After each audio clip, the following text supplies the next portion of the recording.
বেলপাড়া যুব সংঘের উদ্যোগে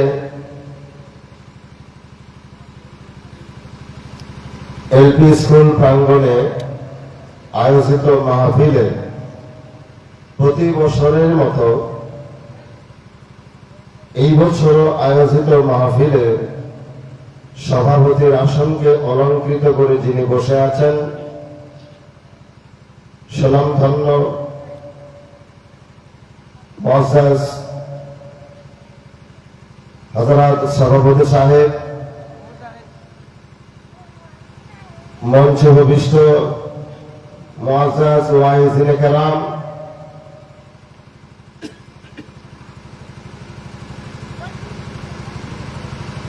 মুরব্বিয়ান সমাজ,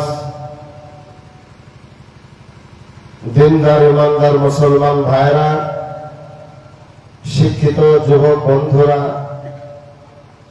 পর্দার আড়ালে বসে থাকা আমার স্নেহময়ী শ্রদ্ধেয়া মা ও বোনেরা, ছোট্ট বন্ধু, ছোট্ট মনিরা, মহান আল্লাহ সুবহানাহু ওয়া তাআলার দরবারে শুকরিয়া গান বলি আলহামদুলিল্লাহ।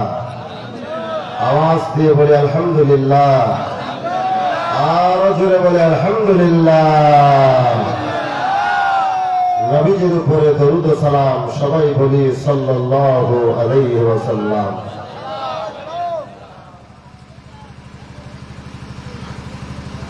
আলোচনার শুরুতে একটা কথা বলে নেই, আগামী বছর এখানে মাহফিল হবে, আল্লাহ পাক আমাদের সকলকেই বাঁচায় রাখুন, সবাই বলি আমিন। আগামী বছর মাহফিলে একজন লোক টুপি ছাড়া আসতে পারবেন না।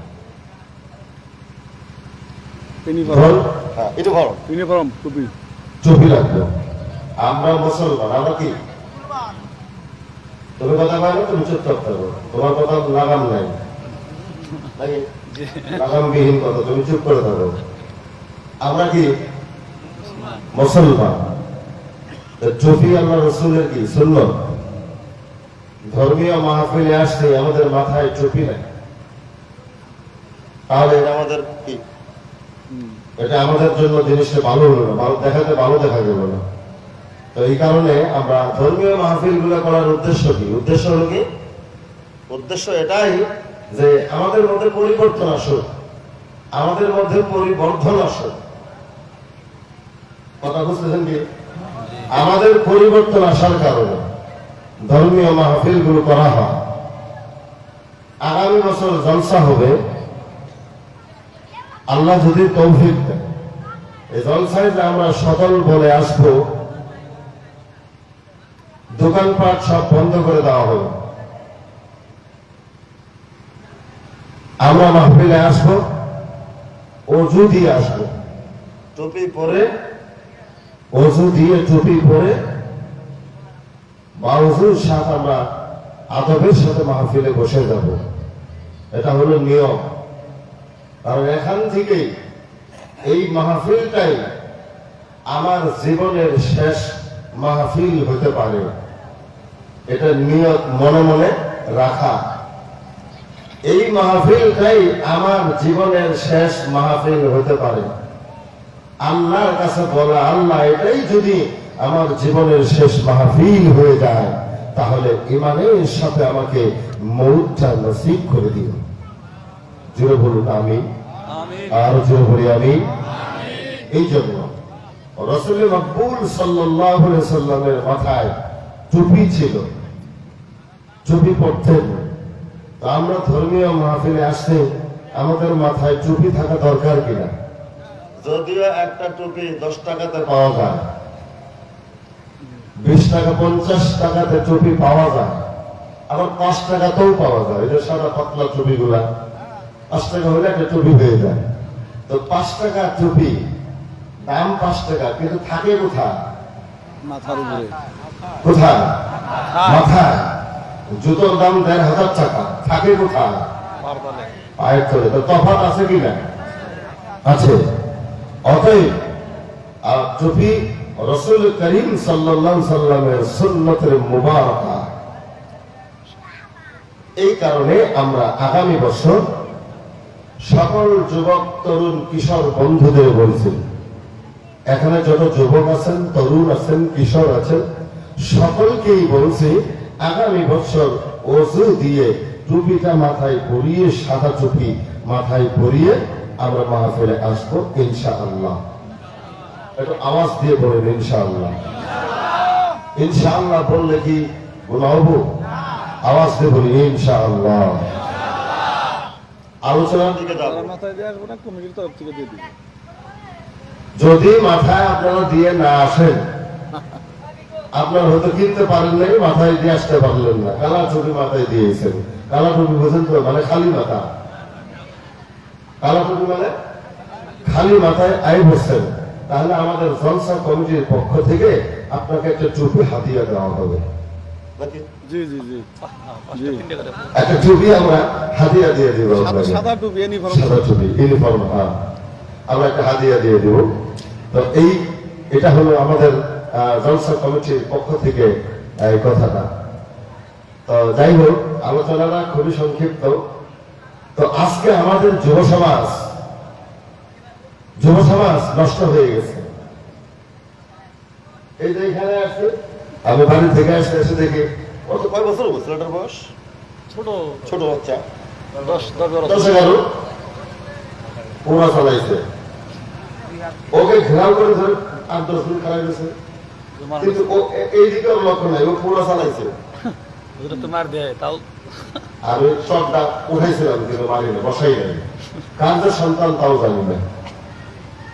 আমি চট উঠাইছিলাম, বসাবো আগে ছুটছে, ডাইরেক্ট ধরছিলাম হাত। এই যদি হয় আমাদের সন্তানের অবস্থা, তাহলে এই সন্তানগুলোর কাছ থেকে আমরা ভবিষ্যতে কি আশা করতে পারি বলেন? কি আশা করতে পারি? এই কারণে তাহলে যুব সমাজ, কিশোর তরুণ যদি নষ্ট হয়ে যায়, তাহলে আগন্তুক দিনে নতুন প্রজন্ম যে আসবে, এই নতুন প্রজন্মদেরকে এরা কিছুই দিতে পারবে না। আপনারা যদি খারাপ পান তাহলে করার কিছু নেই। দেখেন, বাবা কিন্তু আল্লাহ পৃথিবীতে যে পাঠাইছে যত জীব জন্তু জানোয়ার, সবাই কিন্তু বাবা হয়, মাও হয়, কথা বলে। কিন্তু ওদের বাবা মার পরিচয় থাকে না, পরিচয় বিহীন, নাকি? ওদের পরিচয় বিহীন। কিন্তু মানুষ বাবা মা হয়, মানুষের বাবা মার পরিচয় বিহীন না, এদের বংশ সিলসিলা আছে, একটা আছে না নাই? নবীজির নাম মুহাম্মদুর রাসূলুল্লাহ সাল্লাল্লাহু আলাইহি ওয়াসাল্লাম। নবীজির আব্বার নাম আব্দুল্লাহ, আব্দুল্লাহ মানে নবীজির নাম মুহাম্মদুর রাসূলুল্লাহ সাল্লাল্লাহু আলাইহি ওয়াসাল্লাম। নবীজির আব্বার নাম আব্দুল্লাহ, আব্দুল্লাহর আব্বার নাম আব্দুল মুত্তালিব, আব্দুল মুত্তালিবের আব্বার নাম আব্দুল মুন্নাফ, আব্দুল মুন্নাফের আব্বার নাম কোন কি পাবেন না, কারণ জানেন না যে নবীজির বংশ সিলসিলাটাই জানি না। নবীজিতে বাদ দিলাম, আপনার 4 বাপের নাম কোন?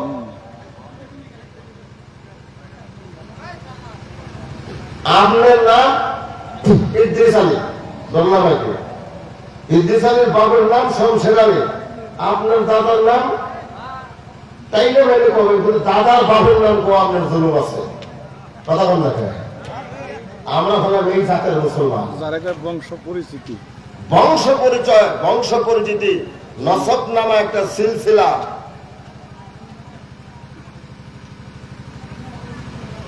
এটা প্রত্যেকের জানা থাকা দরকার।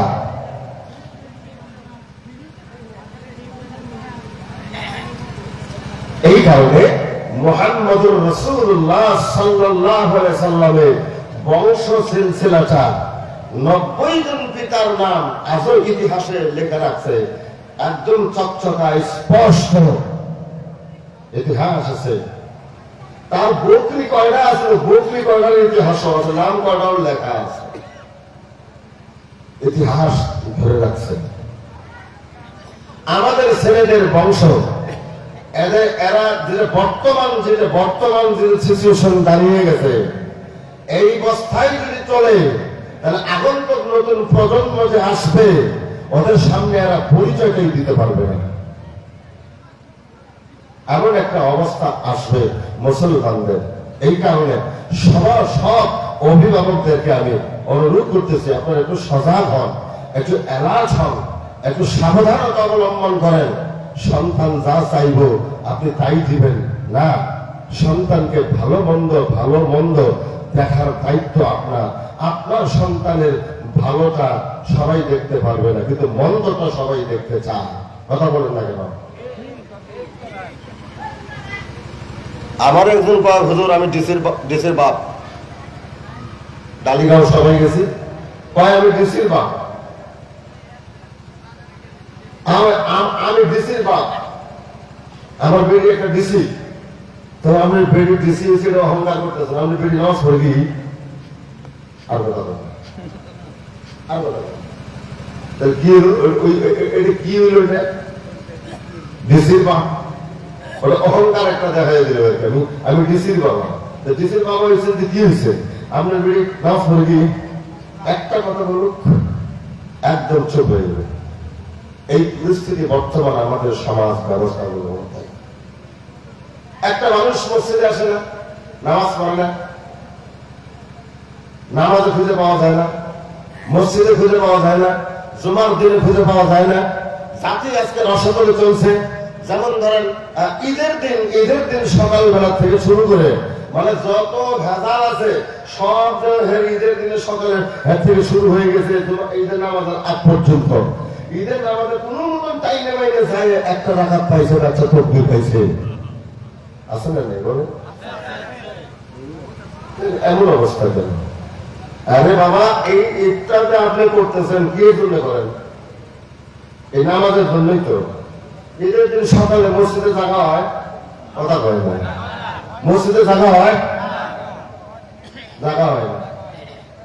বাগান পাড়া যে মসজিদে মুন্সিবাজারে যে মসজিদটা ছিল, তখন আমি মসজিদে নিলাম।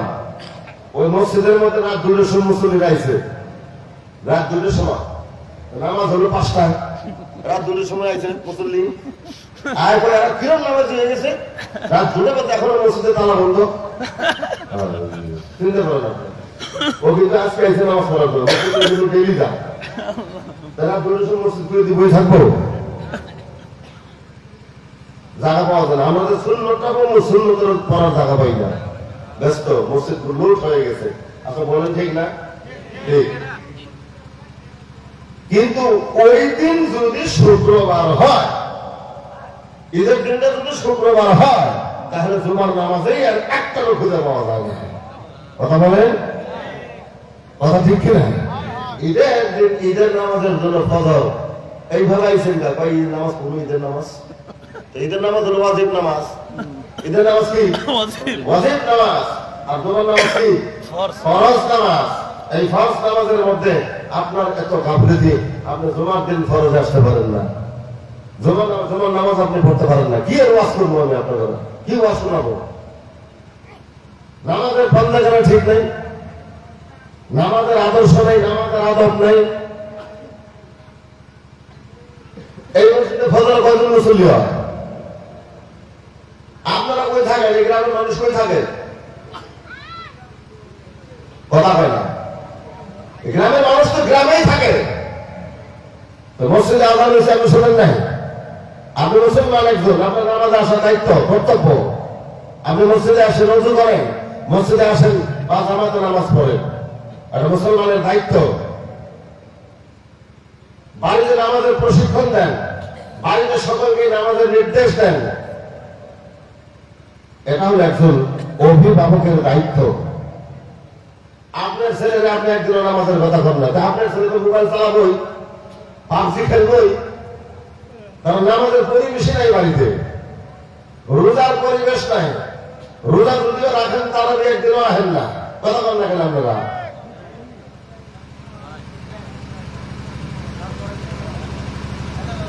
ধর্মীয় মাহফিল হয়েছে কি সুন্দর, আয় বছর টুপি মাথা দিয়ে গিচির মতো রং পাল্টাইতে সময় লাগে না। আসুন এই কথাগুলো বললাম মানে দুঃখ ভিতরে, জাতি নামাজ পড়ে না, নামাজের উপরে জাতির কোনো গুরুত্ব নাই, এটি কেমন কথা হলো বলেন? আপনি যারা গেছে তাদের মুখে শুনবেন, কোটি কোটি টাকার দোকান ফেরিয়ে দিয়ে কাবায় যখন মসজিদে আজান হয়, মসজিদে হারাম যখন আজান হয়, কোটি কোটি টাকার দোকান ফেরিয়ে দিয়ে ছুটছে মসজিদের দিকে। আল্লাহু আকবার বলেন, আল্লাহু আকবার। আপনি দোকান করেন, আপনি নামাজে যেতে পারেন না, কথা বলেন না। আপনি দোকান করেন, বাজারে মসজিদ আছে না, বড় মসজিদ, আপনি বাজারে দামি মসজিদ হয়, দামি মসজিদে মুসল্লি করা হয়, বাজারে থাকে ওর 10 গুণ মানুষ থাকে বাজারে, বাসা বাসা কয়েকটা মানুষ মসজিদে যায় নামাজ আদায় করে, যারা ডেলিতে হেরাই যায়। কথা ঠিক কিনা বলে? আপনারা নামাজে যান না কেন? নামাজে যাইতে আপনার অসুবিধা কি? আমি আপনাকে কোয়াহাই করতেছি, ওই গোয়াল করার বক্তা কিন্তু কব না, কব কি কব না, কারণ ও বাপু কি এনেবেন কি আমি কোনটা করি, কথা বুঝেন কি? আমি থাকি, আমি পরিবেশটা জানি, বুঝি, দেখি, আমি কই আপনি বলেন। আমি 26 বছর থেকে থাকি, এলাকার মানুষ আমার ব্যক্তি চিনা হয়ে গেছে। এই কারণে আসেন আলোচনার দিকে যাই।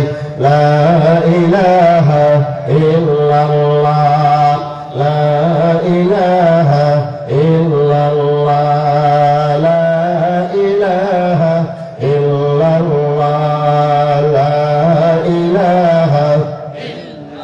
সবাই বলি লা ইলাহা, আওয়াজ করে লা ইলাহা, মাশাআল্লাহ লা ইলাহা, মারহাবা লা ইলাহা, আর জোরে লা ইলাহা, মুহাম্মাদুর রাসূলুল্লাহ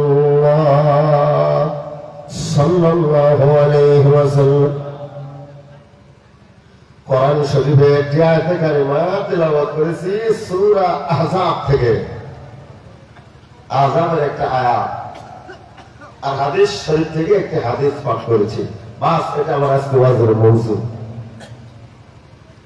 আল্লাহ ডাক দিয়ে বললেন, দুনিয়ায় দেখেন কত কোটি কোটি মহিলা আছে, আছে না? আল্লাহ কোন মহিলাদেরকে টার্গেট করলেন না, কোন মহিলাকে কিছুই বললেন না। আল্লাহ পাকের টার্গেট করলেন নবীজির বিবিদেরকে।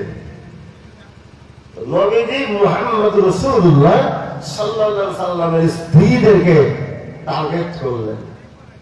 কোরআনে ঘোষণা দিলেন, ইয়া নিসাআন নবী, ও নবীর বিবিরা। আল্লাহ বললেন নবীর ঘরের দিকে, নবীর পরিবারের দিকে। আমার আপনারা নবী যেই ঘরে বসবাস করতেন, ওই ঘরটা এমন ঘর, ওই ঘরের নামে আমার আল্লাহ একটা সূরা নাযিল করে দিলেন। সুবহানাল্লাহ, আরো জোরে বলুন সুবহানাল্লাহ। দুনিয়ার জমিনের মধ্যে অনেক বড় বড় বিল্ডিং বালাখানা আছে, আকাশ চুম্বি বালাখানা আছে। আমার আল্লাহ কোন বালাখানাকে টার্গেট করলেন না। মুহাম্মদুর রাসূলুল্লাহ সাল্লাল্লাহু আলাইহি সাল্লাম যেই ঘরে বসবাস করতেন, ওই ঘরটাকে টার্গেট করে, ওই হুজরা শরীফকে টার্গেট করে আল্লাহ সূরা হুজরাত নামে একটা সূরা কোরআনে নাযিল করে দিলেন। এটা জোরে বলা যাবে কি সুবহানাল্লাহ। মুহাম্মদ আল্লাহুম্মা সাল্লি আলা সাইয়্যিদিনা মাওলানা মুহাম্মদ ওয়া আলা আলি সাইয়্যিদিনা মাওলানা। নবীজির শান, বলেন নবীজির শান উঁচু করলেন মহান আল্লাহ। রব্বানা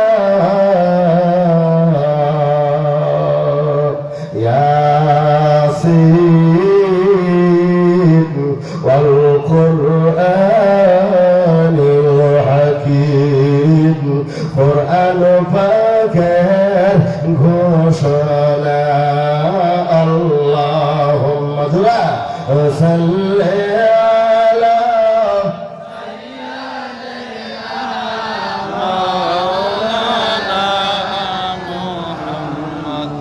وعلى آل سيدنا مولانا কষ্ট হইতেছে আসল সামনে গেছে যে আমি আলোচনায় ঢুকে গেছি আল্লাহ রাব্বুল আলামিন আমার রাসূলের ঘরটাকে টার্গেট করলেন আমার নবী যেই ঘরে একটা সুপ্রি ঘরে ওই ঘরটা বাবা গো ওই ঘরটা যেই ঘরের মধ্যে খেজুরের গাছের খুঁটা খেজুরের পাতা দিয়ে ছাউনি করেন আপনার আমার দয়াল নবী রাহমাতুল লিল আলামিন নবী ঘরে যেই খাটের মধ্যে আমার রাসূল ঘুমাইতেন ওই খাটটা ছিল বাজার খেজুরের রশি দিয়ে বানানো আমার রাহমাতুল লিল আলামিন নবী দু জাহানের বাদশা নবী ওই খেজুরের পাতার রশি দিয়ে খেজুরের রশি দিয়ে বানানো খাটের মধ্যে রাহমাতুল লিল আলামিনের বিছানা রাসূল ঘুমিয়ে পড়েছেন এই তবসরে হযরত ওমর রাদিয়াল্লাহু তাআলা আনহু রাসূলের ঘরের দরজায় এসে রাসূলের দরবারে এসে ডাক দিয়েছে ইয়া রাসূলুল্লাহ আমার নবী শুয়েছেন বিছানায় থেকে ডাক দিয়ে উঠেছেন ডাক আওয়াজ আসার পরে উঠে গেলেন উঠে গিয়ে বাঁধানো যাইতে যাইতে দরজা পর্যন্ত আমার দয়াল নবী চললেন হযরত ওমর দরজা খুলে দিলেন হযরত ওমর ঘরের ভিতরে ঢুকলেন ঢুকতেই দেখতে পেলেন আল্লাহ রাসূল সাল্লাল্লাহু আলাইহি সাল্লামের পৃষ্ঠ মুবারকের মধ্যে খেজুরের পাতার ওই রশি বানানো রশি গুলা দিয়ে যে খাট বানানো হয়েছে ওই খাটের রশির চিহ্ন গুলা রাহমাতুল লিল আলামিনের পৃষ্ঠ মুবারকের মধ্যে দাগ লেগে গেছে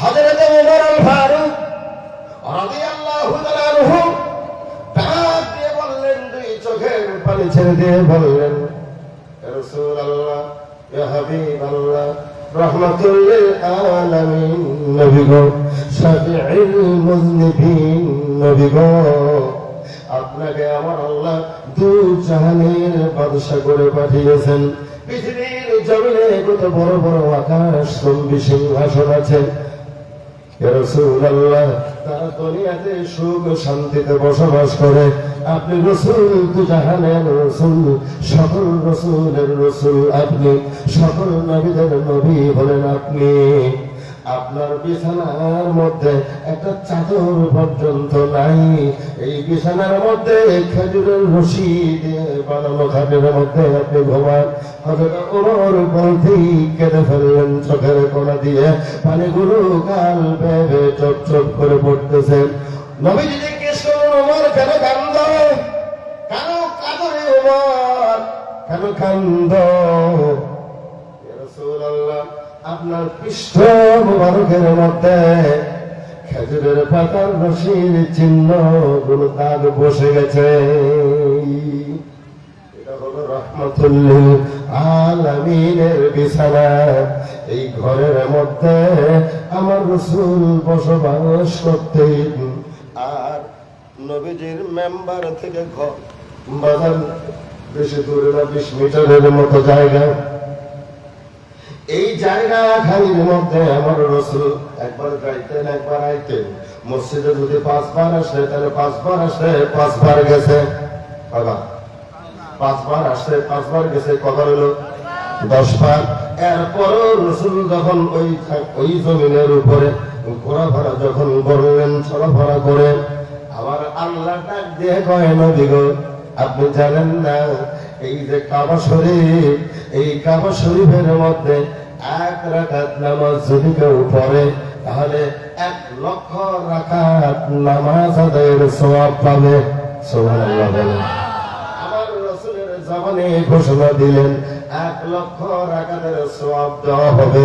কেউ যদি কাবায় এসে 1 ওয়াক্ত 1 রাকাত নামাজ পড়ে, তাহলে বাজান আপনি যোহরের নামাজ পড়লেন, আসর পড়লেন, মাগরিব পড়লেন, ইশা পড়লেন, ফজর পড়লেন, তাহলে 5 ওয়াক্ত নামাজ মানে 1 রাকাত পড়লে 1,00,000 রাকাত, 1 ওয়াক্ত পড়লে 1,00,000 ওয়াক্তের নামাজের সওয়াব দেওয়া হবে। সুবহানাল্লাহ বলেন। সুবহানাল্লাহ আসতে হবে না জোরে হবে? সুবহানাল্লাহ বলুন সুবহানাল্লাহ। আমার ভাইরা, এই ফজিলত বর্ণনা করা হচ্ছে, কিন্তু কেন এত ফজিলত, কেন এত বরকত দেওয়া হয়, কেন এত বরকত দেওয়া হয়েছে কাবা শরীফকে, এই বরকতের কথা কারো কোন বক্তার মুখ দিয়ে বের হয় না। ওইখানে বরকতের কারণ হলো 1,00,000 রাকাত নামাজের সওয়াব দেওয়ার মূল কারণটা হলো এটা বাজান। মূল কারণ হলো আল্লাহ পাক বললেন, ওয়া আনতা হিল্লুম বিহাযাল বালাদ। কোথায় আছে এটা? ওয়া আনতা হিল্লুম বিহাযাল, সূরা বালাদের মধ্যে আল্লাহ রাব্বুল আলামিন বলেন, নবী গো, ওয়া আনতা হিল্লুম বিহাযাল বালাদ, আপনি এই শহরের মধ্যে ভূমিষ্ঠ হয়েছেন, এই শহরে আপনার আগমন হয়েছে, এই শহরে আপনি জন্মগ্রহণ করেছেন। জন্মগ্রহণ করলে নবীর শানে বেয়াদবি হয়, আর নবীর শানে বেয়াদবি করাটা হলো কুফরি। 10,000 কবিরা গুনাহ যদি একদিকে, 10,000 কবিরা গুনাহ আর একটা কুফরি একদিকে, 10,000 কবিরা গুনার চেয়ে একটা কুফরি করা হলো নিকৃষ্টতম গুনাহ। আল্লাহ রসুলের শানে যারা বেয়াদবি করে, আমার রসুলের সম্মান খাটো করার জন্য যারা বেয়াদবি করে, এরা কুফরি করে বাজান।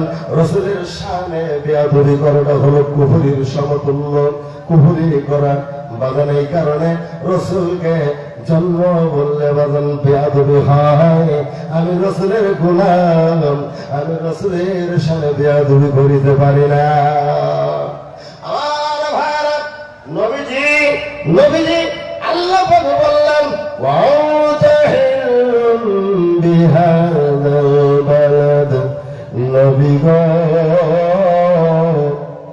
আপনি এই শহরে ভূমিষ্ঠ হয়েছেন, এই শহরে আগমন করেছেন, এই শহরে আপনার পদচিহ্ন লেগে গেছে, এই শহরে আপনার পায়ের ধুলাবালু লেগে গেছে, আপনার কদম মোবারক রসুলের পায়ের ধুলা লেগে গেছে। এরকম বললে রসুলের শানে বেয়াদবি হয়, কারণ রসুলের মাথার চুল থেকে শুরু করে নিয়ে পায়ের পাতা পর্যন্ত, পায়ের তলা পর্যন্ত যে কোনো অংশের নাম আপনি নেন, উচ্চারণ করেন, এটা মুবারক বলে উচ্চারণ করতে হবে। এটাই রাসূলুল্লাহর শান। জুড়ে বলুন সুবহানাল্লাহ। আর ভাইরা, তাহলে রসুল আল্লাহ বলেন, নবী গো, আপনি যে আইছে,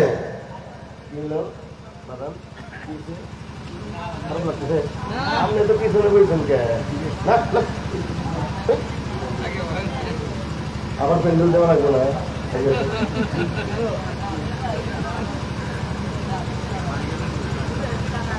কি খাওয়াতেছি? দিব না? কেন দেবো?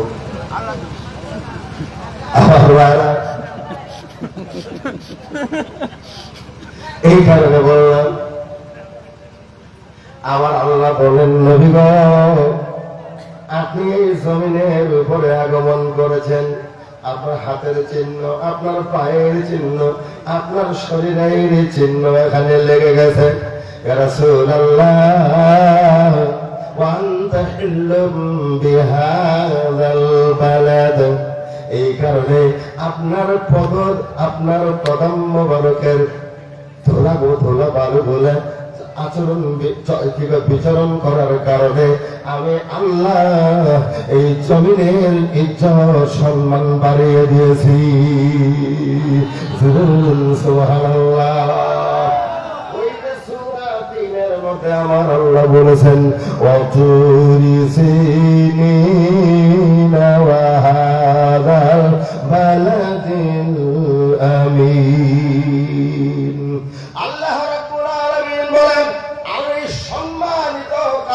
শহরের কসম করে বলি গো নবী, আল্লাহু আকবার বলেন, আল্লাহু আকবার। এই সম্মানিত শহর, এটা সম্মানিত কেন হইছে? আমার রাসূলের আগমন হওয়ার কারণে এই কাবা শরীফকে সম্মানের শহর হিসাবে ঘোষণা দেওয়া হয়েছে। আমার রাসূল যদি কাবায় না আগমন করতেন, কাবারে তো দাম আল্লাহ বাড়িয়ে দিতেন না। যদি বলা যাবে কি সুবহানাল্লাহ। আমার রাসূলের ওসিলা দিয়ে আমার রাসূল কাবা শরীফে আসার কারণে কাবা শরীফে গিয়ে নামাজ আদায় করলে হাজিরা পথ থেকে লাগাতে 1,00,000 করে নামাজের সওয়াব পায়। আবার ওই হাজিরাই হজ করে আসে আমার রাসূলের বিরুদ্ধাচরণ শুরু করে দেয়। কতক্ষণ লাগা? আবার ভাইরা ওইখানে পড়াশোনা করে আসে আমার রাসূলের দেশে মদিনা ইউনিভার্সিটি থেকে পড়ে এসে এখানে এসে রসুলের তরিকার বিরুদ্ধাচরণ শুরু করে দেয়। কতক্ষণ লাগে আপনারা? এই কারণে বললাম বাজানো, আমার রসুলের আগমন হয়েছে কাবা শরীফে। আমার রসুলকে লক্ষ্য করে আল্লাহ কাবার সম্মান বাড়িয়ে দিলেন। সুবহানাল্লাহ বলেন। ইব্রাহিম খলিলুল্লাহ যে পাথরের উপরে কদম রেখে কাবার কাম করেছিলেন, ওই পাথরের উপরে ইব্রাহিম খলিলুল্লাহ পায়ের চিহ্ন লেগে গেছে। সুবহানাল্লাহ। আসতে হবে না জোরে হবে? আরো জোরে বলেন, আসতে হবে না জোরে হবে? সুবহানাল্লাহ। চিহ্নটা একদম পাউডার বসে গেছে গা পাথরের মধ্যে। আল্লাহু আকবার বলি, আল্লাহু আকবার। পাথরের মধ্যে বসে গেছে। ওই পাথরটা ওইখানে সৌদি গভর্নমেন্ট ওটাকে গ্লাস দিয়ে প্যাকেট করে দিয়েছে, আর ওই জায়গাটুকুর নাম দিয়েছে মাকামে ইব্রাহিম। ওইখানে গিয়ে হাজিরা 2 রাকাত নামাজ আদায় করে। ওখানে কিছুই নেই। কাবা শরীফের ওই যে ইব্রাহিম আলাইহিস সালামের পাউতে যে পাথরের উপরে চিহ্নটা লাগছিল, ওই পাথরটা আছে। ওই পাথরটাকে সামনে নিয়ে হাজিরা 2 রাকাত নামাজ পড়ে আসেন কাবার সামনে। আল্লাহু আকবার বলেন। আরো জোরে বলি, আল্লাহু আকবার। আমার ভাইরা, ইসমাঈল জাবিহুল্লাহ পায়ের আঘাতে আবে জমজম কুয়ার তৈরি হয়ে গেল। আবে জমজম কুয়ার পানি তুমি দাঁড়ায় পান করো। আর আমার রাসূলের কথা বললে তোমার দাঁড়াইতে কষ্ট হয়। আমার ভাইরা, আমার রাসূল যদি আগমন না করতেন তাহলে ইব্রাহিম দুনিয়াতে আসতো না। সুবহানাল্লাহ বলেন। ইসমাঈল জাবিহুল্লাহ আসতো না। আরো দূরে হবে সুবহানাল্লাহ। সেই নূরের কারণে নাহি জ্বলে ইব্রাহিম, ওরে অবশেষে পাইলেন সেই নূর পুত্র ইসমাঈল নবীজি। আল্লাহ আল্লাহ আল্লাহু লা ইলাহা ইল্লাহু, আমার আল্লাহ আল্লাহ আল্লাহু লা ইলাহা ইল্লাহু, আল্লাহ আল্লাহ আল্লাহ আল্লাহ আল্লাহ আল্লাহ আল্লাহু লা ইলাহা ইল্লাহু। কাউসারের মালিক আপনি, নবীদের সরদার। আল্লাহু আকবার বলেন, আল্লাহু আকবার। কাউসারের মালিক আপনি, নবীদের সরদার। রোজ হাসরে পিলাইবেন, রোজ হাসরে পিলাইবেন হাউসে কাউসার নবীজি। আল্লাহ আল্লাহ আল্লাহু লা ইলাহা ইল্লাহু, আমার আল্লাহ আল্লাহ আল্লাহু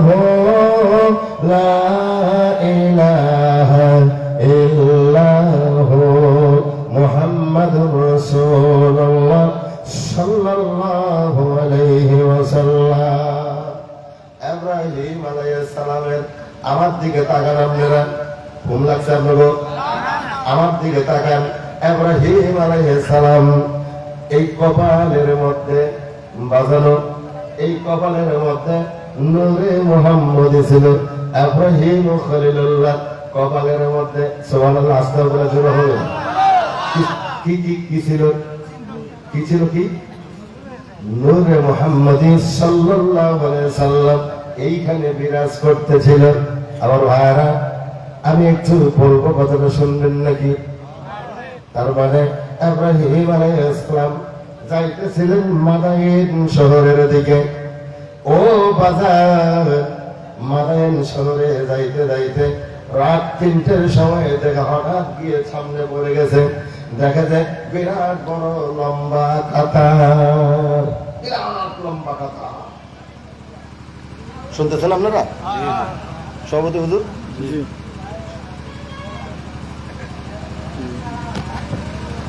কি দেখলো? বিরাট লম্বা কাতার। তো ইব্রাহিম আলাইহিস সালাম জিজ্ঞেস করছে, কে রে ভাই, এটা বিয়ের কাতার? কয় হুজুর, এটা বিয়ের কাতার। কি কাতার? বিয়ার কথা। ওই বিয়ার কাতার। কয় না, তোমরা মস্কারি করো আমার লোকে। না হুজুর, এটা বিয়ের কাতার। কেমনে বিয়া? ওই এই দেশের নিয়ম, কারো মেয়ে যখন বিয়ে হবে, বিয়ার বয়স হয়ে যাবে, ধুলাই করে দেওয়া হয়, ছেলেরা দেখতে আসে। এই যে আমরা কাতারে লম্বা লাইনে দাঁড়িয়ে গেছি, এই দেশের বাচ্চা যিনি, বাচ্চার মেয়ে শাহজাদির বিয়ে হবে, ছেলেরা সব মেয়ে দেখার জন্য কাতারে কাতারে দাঁড়িয়ে গেছে, সবাই এসে গেছে। রাত 3টে 4টের ওই দিকে শাহজাদি বেরিয়ে আসবে, এই জন্য আমরা কাতার হয়ে দাঁড়ায় আছি। মনোযোগ দিবেন। তো ইব্রাহিম আলাইহিস সালাম কয়, আল্লাহ বিশ্ব সুন্দরী, আল্লাহু আকবার, বলুন আল্লাহু আকবার। আচ্ছা আপনারা বলুন, বিশ্ব সুন্দরীর জামাই হওয়ার কার ইচ্ছা না জান? কথা বলেন। ইব্রাহিম আলাইহিস সালাম কয়, আল্লাহ আমারও তো ইচ্ছা গেল গা, আমারও তো ইচ্ছা গেল গা। তুমি যদি পারমিশন দিতে, তাহলে বিশ্ব সুন্দরীর জামাই হওয়ার কারণে আমিও কাতারে দাঁড়িয়ে গেতাম। সুবহানাল্লাহ, জোরে হোক সুবহানাল্লাহ। আমারে পারমিশন দিলে আমিও দাঁড়ায় যাবো। তো এটা কইতেই ছেলেরা শুনছে, কথা কইতেই ছেলেরা শুনছে, শুনে আপনিও দাঁড়াবেন? আমিও দাঁড়াবো। আপনি ফাঁকে যান, আপনি ফাঁকে যান।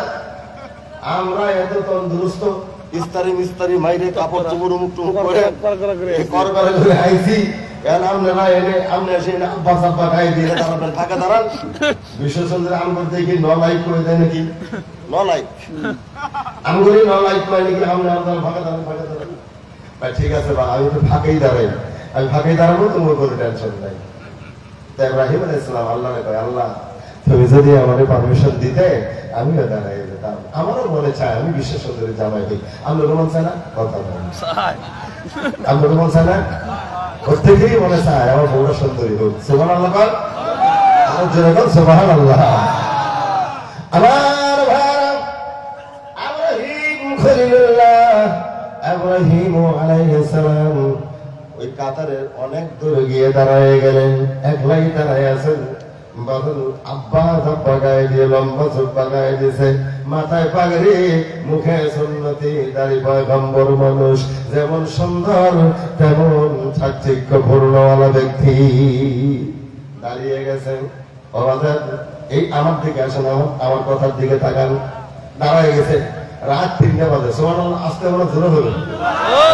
3টের সময় লম্বা কথা।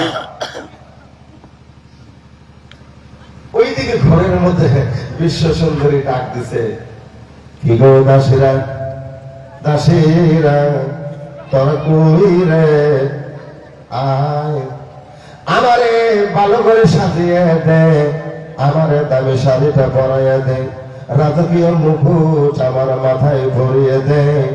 আমার মন বলতেছে রে, আমার মনে বলতেছে দাসীরে, আমি যারে খুঁজি মনে হয় বন্ধু আমার দরজায় এসে হাজির হয়ে গেছে।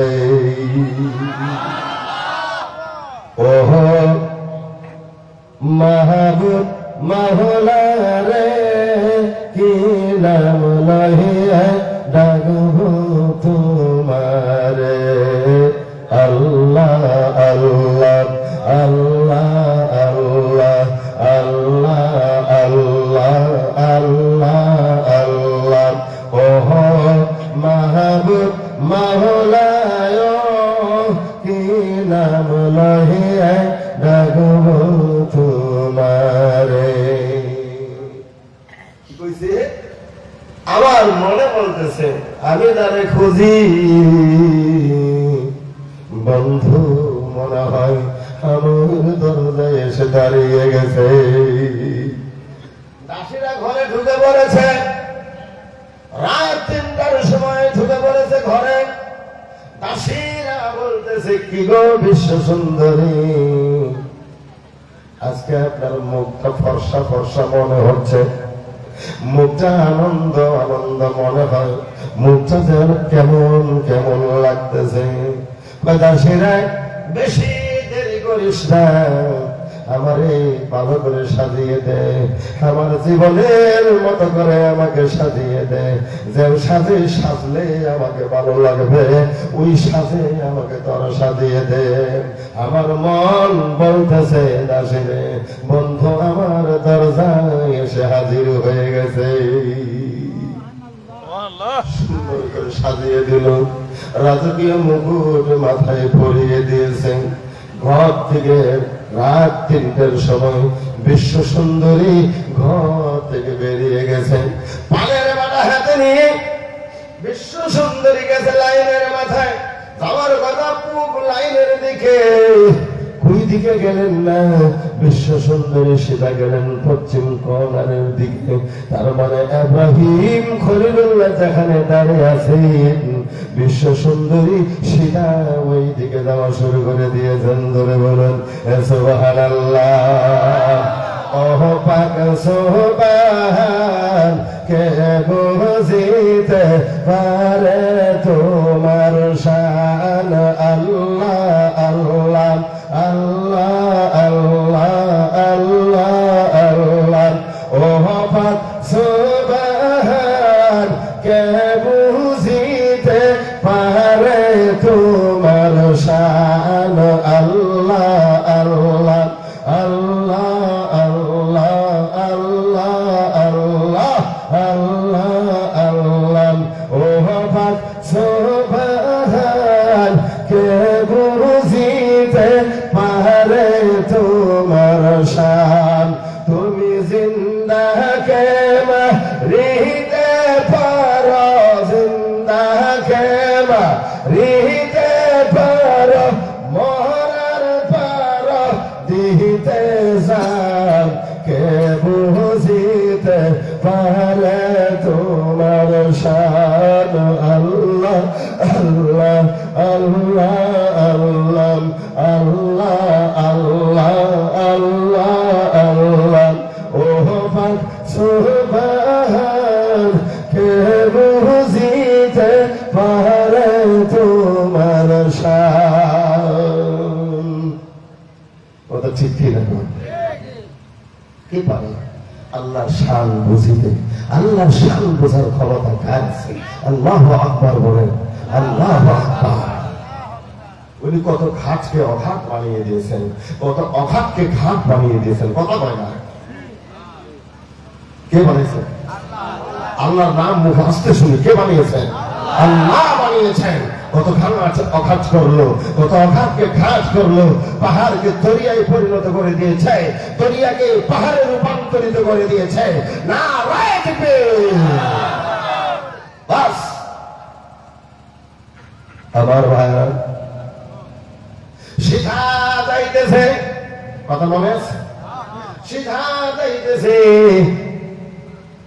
আর এক মুখ দিয়ে একটা শব্দ বের হয়ে যাচ্ছে, নলাইক নলাইক নলাইক নলাইক নলাইক নলাইক নলাইক। একটাও পছন্দ হয় নাই, আমার একটাও পছন্দ হয় নাই। সব তোমরা দাও, আমার পছন্দ যার হয়েছে আমি তার দিকেই চলছি। সুবহানাল্লাহ।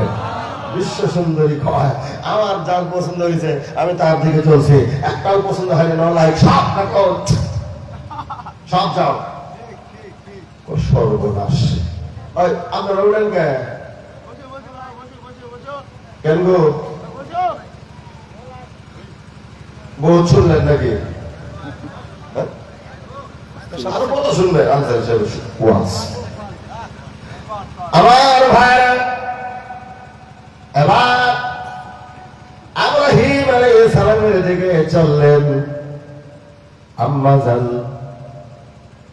জান সারা আলাইহিস সালাম, আমার ভাইরা গো, যাইতে যাইতে ইব্রাহিম খলিলুল্লাহর সম্মুখে বিশ্ব সুন্দরী গিয়ে ওখানে দাঁড়িয়ে গেছে, স্তব হয়ে গেছে, আর কোনো দিকে যান না। ওখানে গিয়ে হযরত সারা আলাইহিস সালাম ইব্রাহিম আলাইহিস সালামের কপালের দিকে তাকিয়ে অনেকক্ষণ তাকিয়ে আছেন। তাকে থেকে ইব্রাহিম খলিলুল্লাহকে বললেন, আল্লাহ এই পৃথিবীর জমিনে আমি তাকে খুঁজি আমার স্বামী হিসাবে। আল্লাহ গো, আমার মনোভূত স্বামী হলো ইব্রাহিম খলিলুল্লাহ। একটু সুরে বলা যাবে কি সুবহানাল্লাহ? আমি তো এই ইব্রাহিমকেই খুঁজতেছিলাম, খুঁজতে আমার এত বছর বয়স হয়ে গেছে, ইব্রাহিমকে পাই না। আল্লাহ আজকে আমার বন্ধু আমার দরজায় এসে হাজির হয়ে গেছে। সুবহানাল্লাহ। সবাই পেল না। ইব্রাহিম আলাইহিস সালাম দাসীরা আপনার সঙ্গে, ইব্রাহিম আলাইহিস সালাম জিজ্ঞেস করছে, তুমি আমার কপালের দিকে কি দেখলে? আপনি জানেন না, আপনার কপাল মোবারকের মধ্যে যেই নূরটা আমি দেখতে পেয়েছি, আমি সারা আলাইহিস সালামের ইচ্ছা হলো ওই নূরের মা আমি হয়ে যাব। ইব্রাহিম আলাইহিস সালামকে বললেন, ইব্রাহিম খলিল, ও ইব্রাহিম খলিল, আপনার কপালের মধ্যে আমি যাকে দেখতে পেলাম উনি আর কেউ নন, উনি হলেন মুহাম্মদুর রাসূলুল্লাহ সাল্লাল্লাহু আলাইহি ওয়াসাল্লাম। আমার ইচ্ছা হলো আপনার হাতখানা ধরলাম, আমার ইচ্ছা হলো এই নূরের মা আমি হয়ে যাব। এই কারণে ইব্রাহিম খলিলুল্লাহর কপালের মধ্যে নূরে মুহাম্মদী চমকাইতেছিল। তাই কবি ওটাকে ডাক দিয়ে বলছে, যেই নূরের কারণে নাকি জ্বলে ইব্রাহিম, ওরে অবশেষে পাইলেন সেই নূর, পুত্র হয় ইসমাঈল নবীজি। আল্লাহ আল্লাহ আল্লাহু লা ইলাহা ইল্লাহু, আমার আল্লাহ আল্লাহ আল্লাহু লা ইলাহা ইল্লাহু মুহাম্মাদুর রাসূলুল্লাহ সাল্লাল্লাহু আলাইহি ওয়াসাল্লাম। কোরআন শরীফে একটি আয়াতে কারিমা তেলাওয়াত করেছি সূরা আহজাব থেকে। আহজাবের একটা আয়াত আর হাদিস শরীফ থেকে একটি হাদিস পাঠ করেছি। বাস, এটা আমার আজকে ওয়াজের মওজু। আল্লাহ ডাক দিয়ে বললেন, দুনিয়ায় দেখেন কত কোটি কোটি মহিলা আছে, আছে না? আল্লাহ কোন মহিলাদেরকে টার্গেট করলেন না, কোন মহিলাকে কিছুই বললেন না। আল্লাহ পাকের টার্গেট করলেন নবীজির বিবিদেরকে। নবীজি মুহাম্মদ রাসূলুল্লাহ সাল্লাল্লাহু আলাইহি সাল্লামের স্ত্রীদেরকে টার্গেট করলেন। কোরআনে ঘোষণা দিলেন, ইয়া নিসাআন নবী, ও নবীর বিবিরা। আল্লাহ বললেন নবীর ঘরের দিকে, নবীর পরিবারের দিকে। আমার আপনারা নবী যেই ঘরে বসবাস করতেন, ওই ঘরটা এমন ঘর, ওই ঘরের নামে আমার আল্লাহ একটা সূরা নাযিল করে দিলেন। সুবহানাল্লাহ, আরো জোরে বলুন সুবহানাল্লাহ। দুনিয়ার জমিনের মধ্যে অনেক বড় বড় মালাখানা আছে, আকাশ চুম্বি মালাখানা আছে। আমার আল্লাহ কোন মালাখানাকে টার্গেট করলেন না।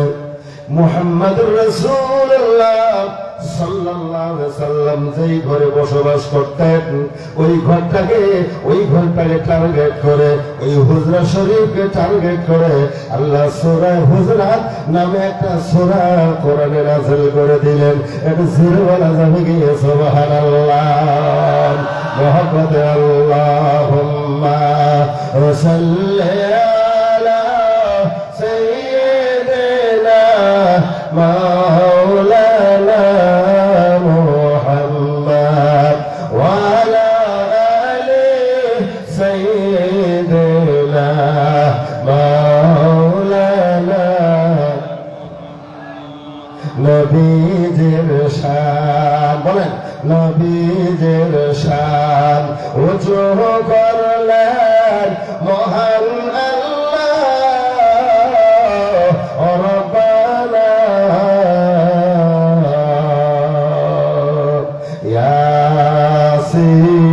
ইয়াসিন ওয়াল কুরআনিল হাকীম, কুরআন পাকের ঘোষণা। আল্লাহুম্মা সাল্লি আলা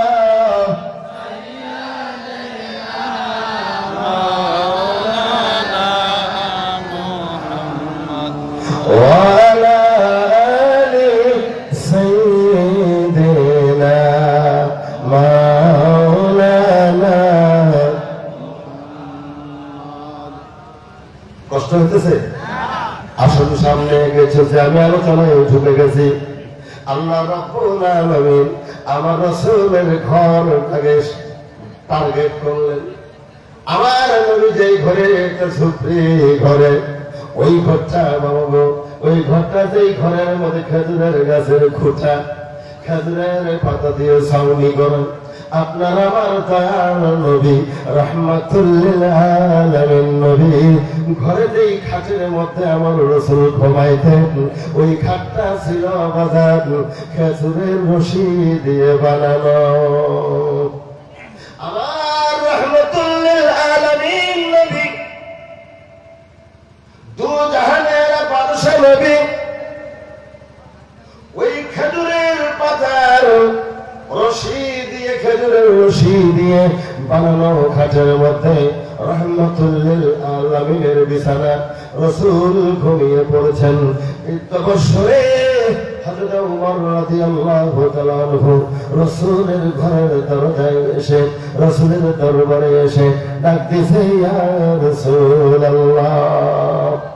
আমার নবী শুয়েছেন, বিছানায় থেকে ডাক দিয়ে উঠেছেন, ডাক আওয়াজ আসার পরে উঠে গেলেন। উঠে গিয়ে বাজানো যাইতে যাইতে দরজা পর্যন্ত আমার দয়াল নবী চললেন। হযরত ওমর দরজা খুলে দিলেন। হযরত ওমর ঘরের ভিতরে ঢুকলেন।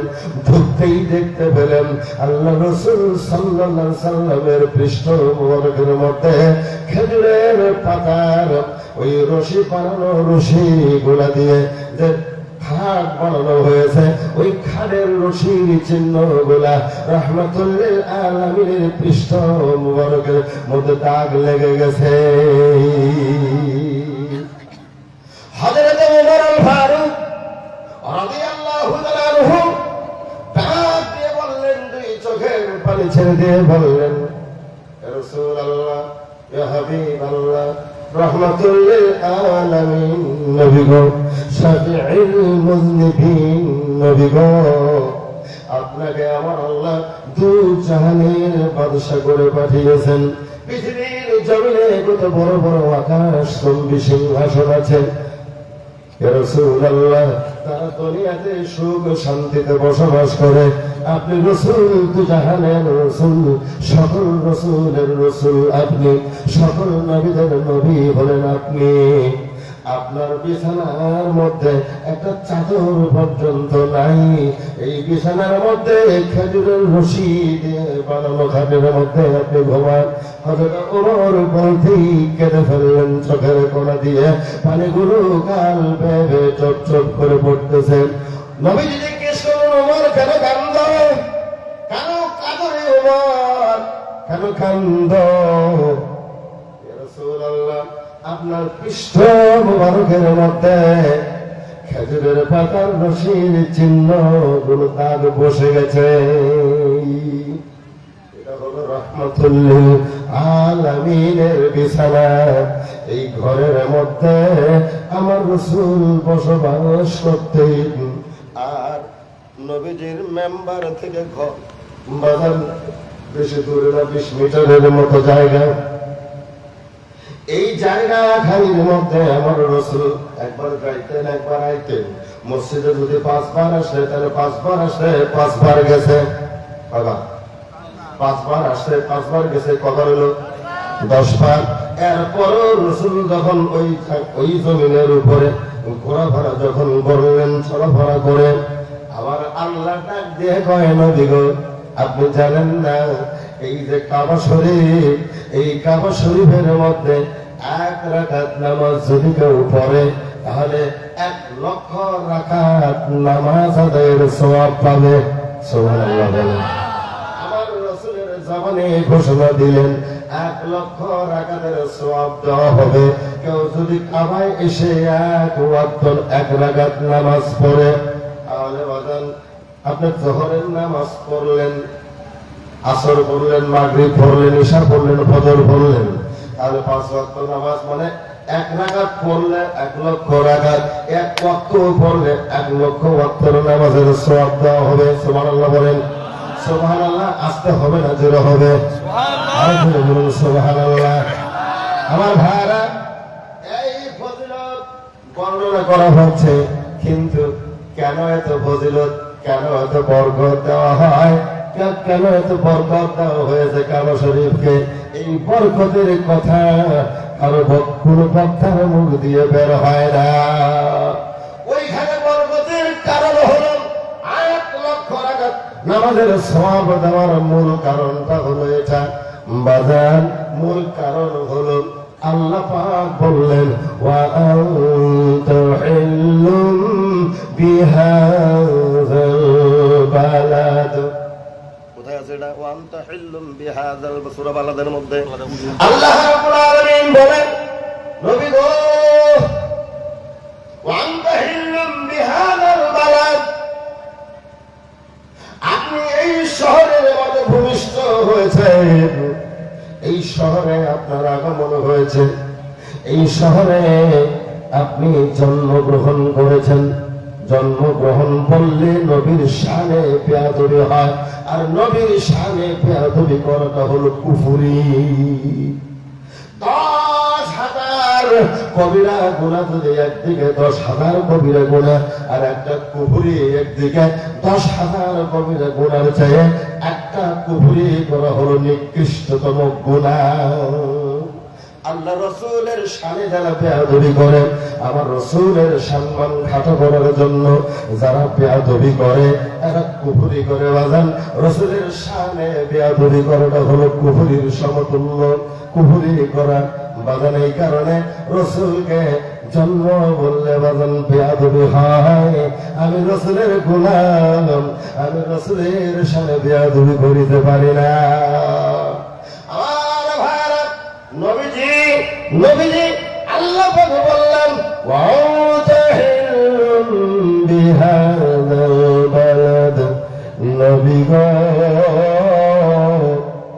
আপনি এই শহরে ভূমিষ্ঠ হয়েছেন, এই শহরে আগমন করেছেন, এই শহরে আপনার পদচিহ্ন লেগে গেছে, এই শহরে আপনার পায়ের ধুলাবালু লেগে গেছে, আপনার কদম মোবারক রাসূলের পায়ের ধুলা লেগে গেছে। এটা বললে রাসূলের শানে বেয়াদবি হয়। কারণ রাসূলের মাথার চুল থেকে শুরু করে নিয়ে পায়ের পাতা পর্যন্ত, পায়ের তলা পর্যন্ত যে কোনো অংশের নাম আপনি নেন, উচ্চারণ করেন, এটা মুবারক বলে উচ্চারণ করতে হবে। এটাই রাসূলুল্লাহর শান। জুড়ে বলুন সুবহানাল্লাহ। আর ভাইরা, তাহলে রাসূল আল্লাহ বলেন, নবী গো আপনি যে আইছে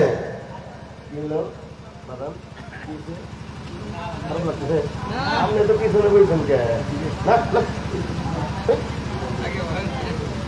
আবার পেন্ডেল দেওয়া লাগবে না।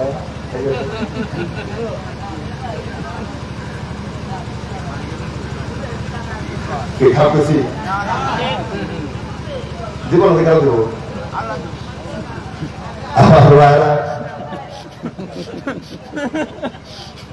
এই কারণে বললাম, আমার আল্লাহ বলেন, নবী গো আপনি এই জমিনের উপরে আগমন করেছেন, আপনার হাতের চিহ্ন, আপনার পায়ের চিহ্ন, আপনার শরীরের চিহ্ন এখানে লেগে গেছে। ইয়া রাসূলুল্লাহ ওয়া আনতা হিল্লুম বিহাযাল বালাদ।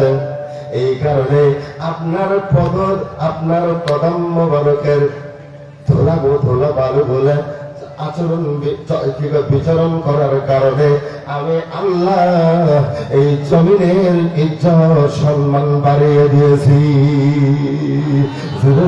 সুবহানাল্লাহ।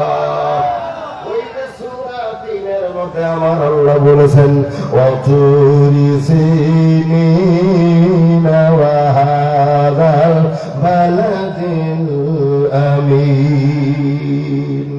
আল্লাহ রাব্বুল আলামিন বলেন, আমি সম্মানিত কাবা শহরের কসম করে বলি গো নবী, আল্লাহু আকবার বলেন, আল্লাহু আকবার। এই সম্মানিত শহর, এটা সম্মানিত কেন হইছে? আমার রাসূলের আগমন হওয়ার কারণে এই কাবা শরীফকে সম্মানের শহর হিসাবে ঘোষণা দেওয়া হয়েছে। আমার রাসূল যদি কাবায় না আগমন করতেন, কাবারে তো দাম আল্লাহ বাড়িয়ে দিতেন না। যদি বলে যাবে কি সুবহানাল্লাহ। আমার রাসূলের ওসিলা দিয়ে আমার রাসূল কাবা শরীফে আসার কারণে কাবা শরীফে গিয়ে নামাজ আদায় করলে হাজিরা পথ থেকে লাগাতে 1 লক্ষ করে নামাজের সওয়াব পায়। আবার ওই হাজিরাই হজ করে আসে আমার রাসূলের বিরুদ্ধাচরণ শুরু করে দেয়। কতক্ষণ লাগায়?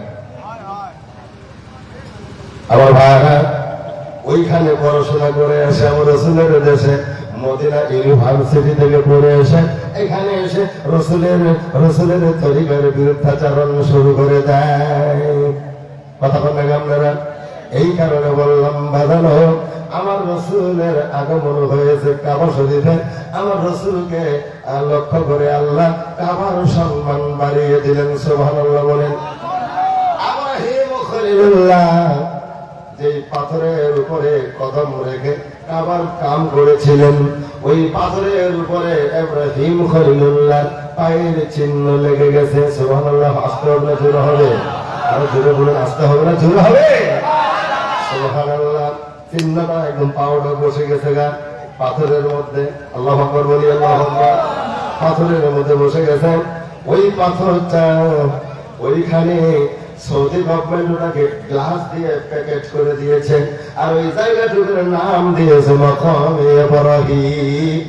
ওইখানে গিয়ে হাজিরা 2 রাকাত নামাজ আদায় করে। ওখানে কিছুই নেই।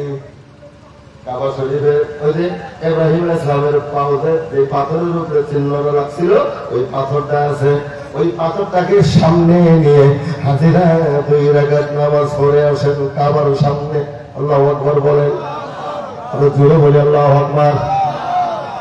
আমার ভাইরা, ইসমাঈল জাবিহুল্লাহ পায়ের আঘাতে আবে জমজম কুয়ার তৈরি হয়ে গেল। আবে জমজম কুয়ার পানি তুমি দাঁড়ায় পান করো। আর আমার রাসূলের কথা বললে তোমার দাঁড়াইতে কষ্ট হয়। আমার ভাইরা, আমার রাসূল যদি আগমন না করতেন তাহলে ইব্রাহিম দুনিয়াতে আসতো না। সুবহানাল্লাহ বলেন। ইসমাইল জাবিহুল্লাহ আসতো না, আরো দূরে হবে সুবহানাল্লাহ। সেই নূরের কারণে নাহি জলে ইব্রাহিম, ওরে অবশেষে পাইলেন সেই নূর পুত্র ইসমাইল নবীজি। আল্লাহ আল্লাহ আল্লাহু লা ইলাহা ইল্লাহু আমার আল্লাহ আল্লাহ আল্লাহু লা ইলাহা ইল্লাহু আল্লাহ আল্লাহ আল্লাহ আল্লাহ আল্লাহ আল্লাহ আল্লাহু লা ইলাহা ইল্লাহু। কাউসারের মালিক আপনি, নবীদের সরদার। আল্লাহু আকবার বলুন, আল্লাহু আকবার। কাউসারের মালিক আপনি, নবীদের সরদার। রোজ হাসরে পিলাইবেন, রোজ হাসরে পিলাইবেন হাউসে কাউসার নবীজি। আল্লাহ আল্লাহ আল্লাহু লা ইলাহা ইল্লাহু আমার আল্লাহ আল্লাহ আল্লাহু লা ইলাহা ইল্লাহু মুহাম্মাদুর রাসূলুল্লাহ সাল্লাল্লাহু আলাইহি ওয়াসাল্লাম। ইব্রাহিম আলাইহিস সালামের আমার দিকে তাকান আপনারা, ঘুম লাগছে আপনাদের? আমার দিকে তাকান। ইব্রাহিম আলাইহিস সালাম এই কপালের মধ্যে বাজানো, এই কপালের মধ্যে নূরে মুহাম্মদ ছিল। ইব্রাহিম খলিলুল্লাহ কপালের মধ্যে সুবহানাল্লাহ আস্তাগফিরুল্লাহ বলে শুরু হলো। কি কি কি ছিল? কি ছিল? কি নূরে মুহাম্মদি সাল্লাল্লাহু আলাইহি সাল্লাম এইখানে বিরাজ করতেছিল।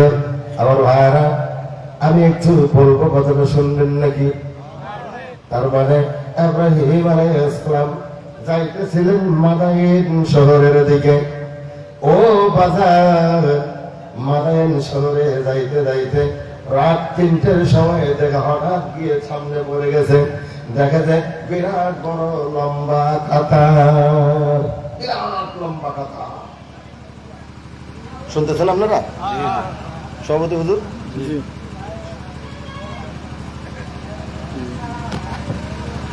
কি দেখলো? বিরাট লম্বা কাতার। তো ইব্রাহিম আলাইহিস সালাম জিজ্ঞেস করছে, কে রে ভাই, এটা বিয়ের কাতার?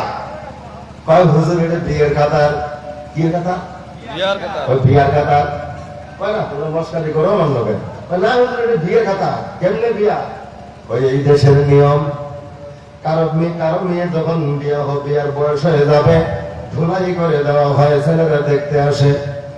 এই যে আমরা কাতারের লম্বা লাইনে দাঁড়িয়ে গেছি, এই দেশের বাচ্চা যিনি, বাচ্চার মেয়ে শাহজাদির বিয়ে হবে, ছেলেরা সব মেয়ে দেখার জন্য কাতারে কাতারে দাঁড়িয়ে গেছে।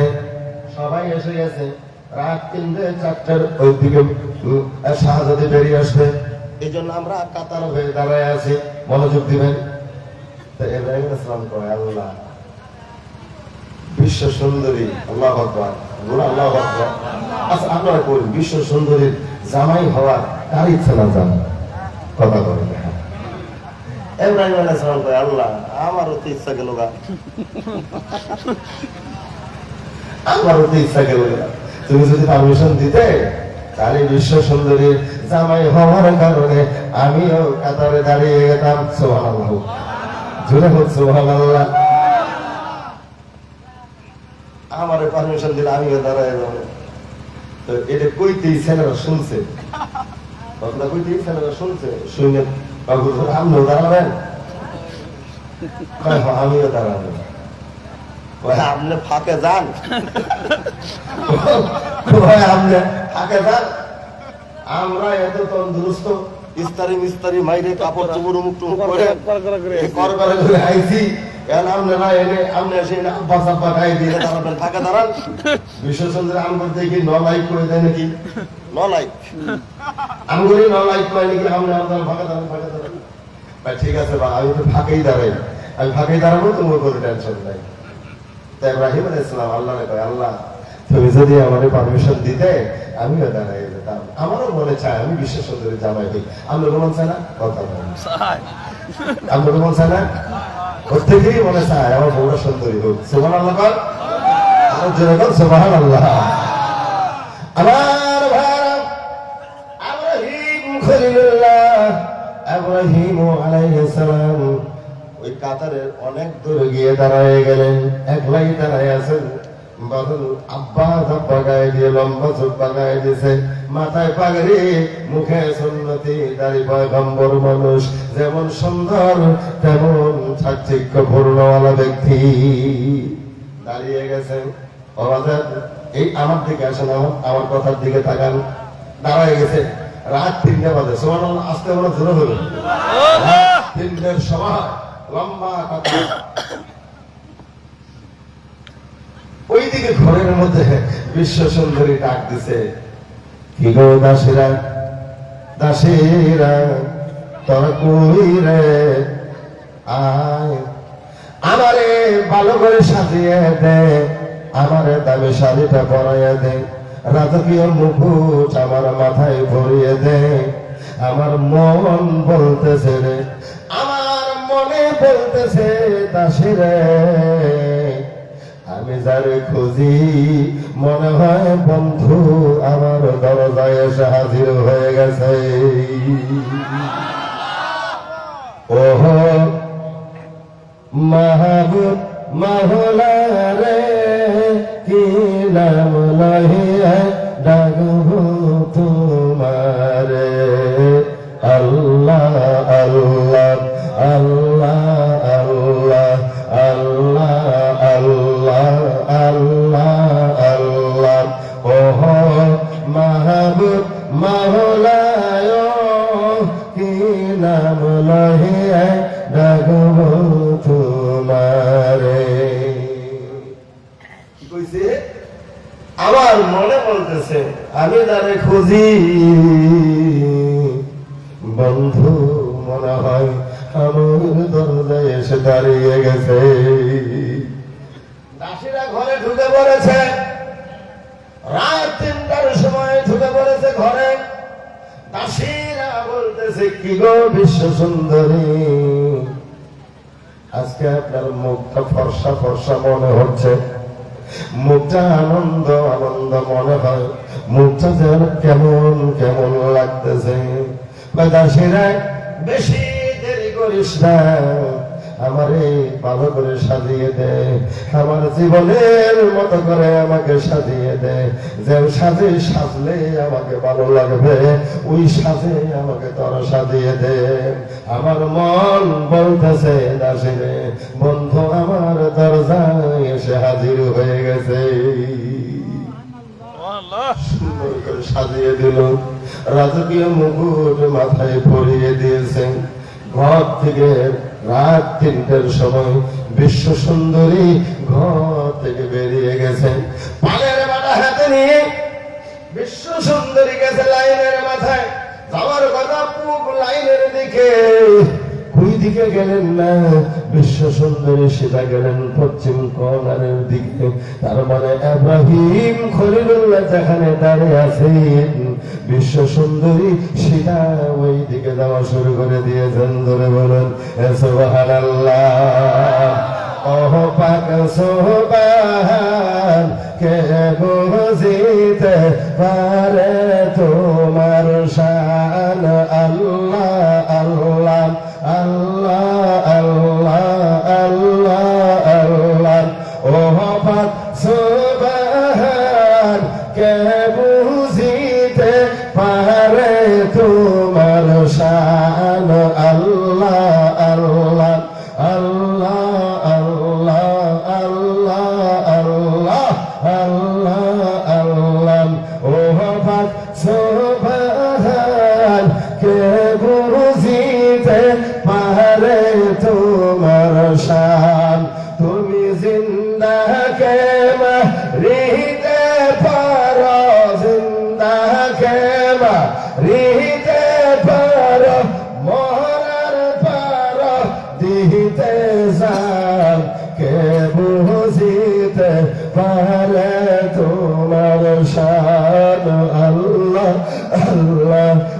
আল্লাহ আল্লাহ আল্লাহ আল্লাহ ও পাক সুবহান কে বুঝিতে পারে তোমার শান। কথা ঠিক কি না? কে পারে আল্লাহর শান বুঝিতে? আল্লাহর শান বোঝার ক্ষমতা কার আছে?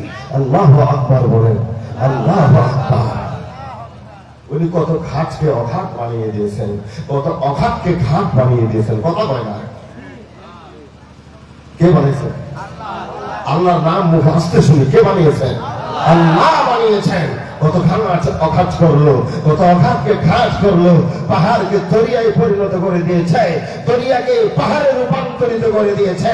না রাখবে বাস। আমার ভাইরা সিধা যাইতেছে, কথা মনে আছে? সিধা যাইতেছে, আর এক মুখ দিয়ে একটা শব্দ বের হয়ে যাচ্ছে, নলাইক নলাইক নলাইক নলাইক নলাইক নলাইক নলাইক। একটাও পছন্দ হয় নাই, আমার একটাও পছন্দ হয় নাই। সব তোমরা যাও, আমার পছন্দ যার হয়েছে আমি তার দিকেই চলছি। সুবহানাল্লাহ। বিশ্ব সুন্দরী কয় আমার যার পছন্দ হয়েছে আমি তার দিকে চলছি। একটাও পছন্দ হয়নি, নলাইক সব সব যাও। ও সর্বনাশ। আপনারা উঠেন কেন গো? বহুত শুনলেন নাকি? আরো কত শুনবে? আমার ভাইরা, এবার ইব্রাহিম আলাইহিস সালামের দিকে চললেন। আম্মা জান সারা আলাইহিস সালাম, আমার ভাইরা গো, যাইতে যাইতে ইব্রাহিম খলিলুল্লাহর সম্মুখে বিশ্ব সুন্দরী গিয়ে ওখানে দাঁড়িয়ে গেছেন, স্তব হয়ে গেছে, আর কোন দিকে যান না। ওখানে গিয়ে হযরত সারা আলাইহিস সালাম ইব্রাহিম আলাইহিস সালামের কপালের দিকে তাকিয়ে অনেকক্ষণ তাকিয়ে আছেন। তাকিয়ে থেকে ইব্রাহিম খলিলুল্লাহকে বললেন, আল্লাহকে বললেন, আল্লাহ এই পৃথিবীর জমিনে আমি তাকে খুঁজি আমার স্বামী হিসাবে। আল্লাহ গো, আমার মনোভূত স্বামী হলো ইব্রাহিম খলিলুল্লাহ। একটু সুরে বলা যাবে কি সুবহানাল্লাহ? আমি তো এই ইব্রাহিমকেই খুঁজতেছিলাম, খুঁজতে খুঁজতে আমার এত বছর বয়স হয়ে গেছে, ইব্রাহিমকে পাই না। আল্লাহ আজকে আমার বন্ধু আমার দরজায় এসে হাজির হয়ে গেছে। সুবহানাল্লাহ। সবাই ইব্রাহিম আলাইহিস সালাম দাসীরা আছে সঙ্গে। ইব্রাহিম আলাইহিস সালাম জিজ্ঞেস করছে, তুমি আমার কপালের দিকে কি দেখলে? আপনি জানেন না, আপনার কপাল মোবারকের মধ্যে যেই নূরটা আমি দেখতে পেয়েছি, আমি সারা আলাইহিস সালামের ইচ্ছা হলো ওই নূরের মা আমি হয়ে যাব। ইব্রাহিম আলাইহিস সালামকে বললেন, ইব্রাহিম খলিল, ও ইব্রাহিম খলিল, আপনার কপালের মধ্যে আমি যাকে দেখতে পেলাম উনি আর কেউ নন, উনি হলেন মুহাম্মদুর রাসূলুল্লাহ সাল্লাল্লাহু আলাইহি ওয়াসাল্লাম। আমার ইচ্ছা হলো আপনার হাতখানা ধরলাম, আমার ইচ্ছা হলো এই নূরের মা আমি হয়ে যাব। এই কারণে ইব্রাহিম খলিলুল্লাহর কপালের মধ্যে নূরে মুহাম্মদী চমকাইতেছিল। তাই কবি ওটাকে ডাক দিয়ে বলছে, যে নূরের কারণে নাকি জ্বলে ইব্রাহিম, ওরে অবশেষে পাইলেন সেই নূর, পুত্র হয় ইসমাঈল নবীজি। আল্লাহ আল্লাহ আল্লাহ লা ইলাহা ইল্লাহু, আমার আল্লাহ আল্লাহ আল্লাহ লা ইলাহা ইল্লাহু মুহাম্মাদুর রাসূলুল্লাহ সাল্লাল্লাহু আলাইহি ওয়াসাল্লাম। যে আয়াতে কারিমা তেলাওয়াত করেছি সূরা আহজাব থেকে, আহজাবের একটা আয়াত আর হাদিস শরীফ থেকে একটা হাদিস পাঠ করেছি। বাস, এটা আমার আজকে ওয়াজের মৌজু। আল্লাহ ডাক দিয়ে বললেন, দুনিয়ায় দেখেন কত কোটি কোটি মহিলা আছে, আছে না? আল্লাহ কোন মহিলাদেরকে টার্গেট করলেন না, কোন মহিলাকে কিছুই বললেন না। আল্লাহ পাকের টার্গেট করলেন নবীজির বিবিদেরকে। নবীজি মুহাম্মদ রাসূলুল্লাহ সাল্লাল্লাহু আলাইহি সাল্লামের স্ত্রীদেরকে টার্গেট করলেন।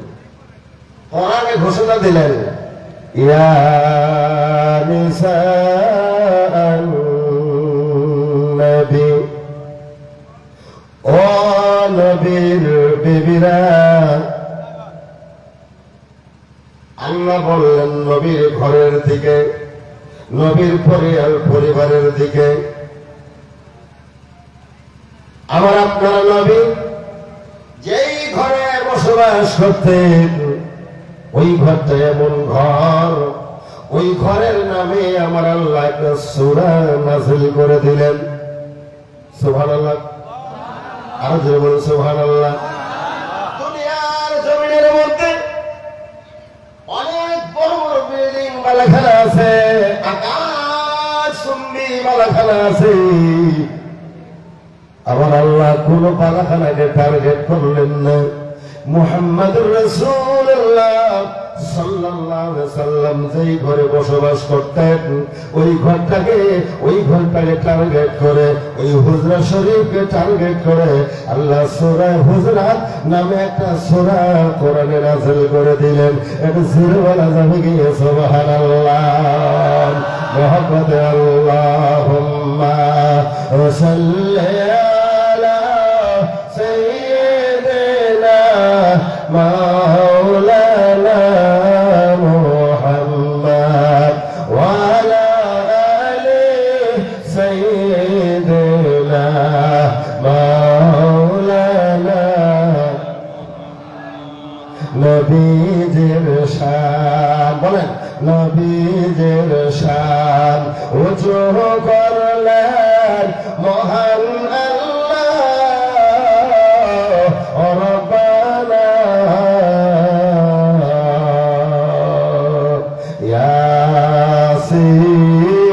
ইয়াসিন ওয়াল কুরআনিল হাকীম, কুরআন পাকের ঘোষণা। আল্লাহুম্মা সাল্লি আলা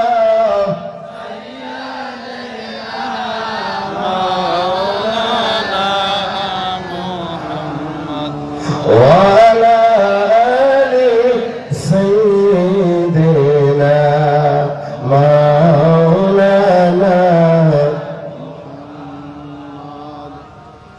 কষ্ট হইতেছে? আসলে সামনে গেছে যে আমি আলোচনায় ঢুকে গেছি। আল্লাহ রাব্বুল আলামিন আমার রাসূলের ঘরটাকে টার্গেট করলেন। আমার নবী যেই ঘরে একটা সুপ্রি ঘরে, ওই ঘরটা বাবা, ওই ঘরটা যেই ঘরের মধ্যে খেজুরের গাছের খুঁটা, খেজুরের পাতা দিয়ে ছাউনি করেন। আপনার আমার দয়াল নবী রাহমাতুল লিল আলামিন নবী ঘরে যেই খাটের মধ্যে আমার রাসূল ঘুমাইতেন, ওই খাটটা ছিল বাজার খেজুরের রশি দিয়ে বানানো। আমার রাহমাতুল লিল আলামিন নবী, দু জাহানের বাদশা নবী, ওই খেজুরের পাতার রশি দিয়ে, খেজুরের রশি দিয়ে বানানো খাটের মধ্যে রাহমাতুল লিল আলামিনের বিছানা, রাসূল ঘুমিয়ে পড়েছেন। তবসরে হযরত ওমর রাদিয়াল্লাহু তাআলা আনহু রাসূলের ঘরের দরজায় এসে, রাসূলের দরবারে এসে ডাক দিয়েছে, ইয়া রাসূলুল্লাহ।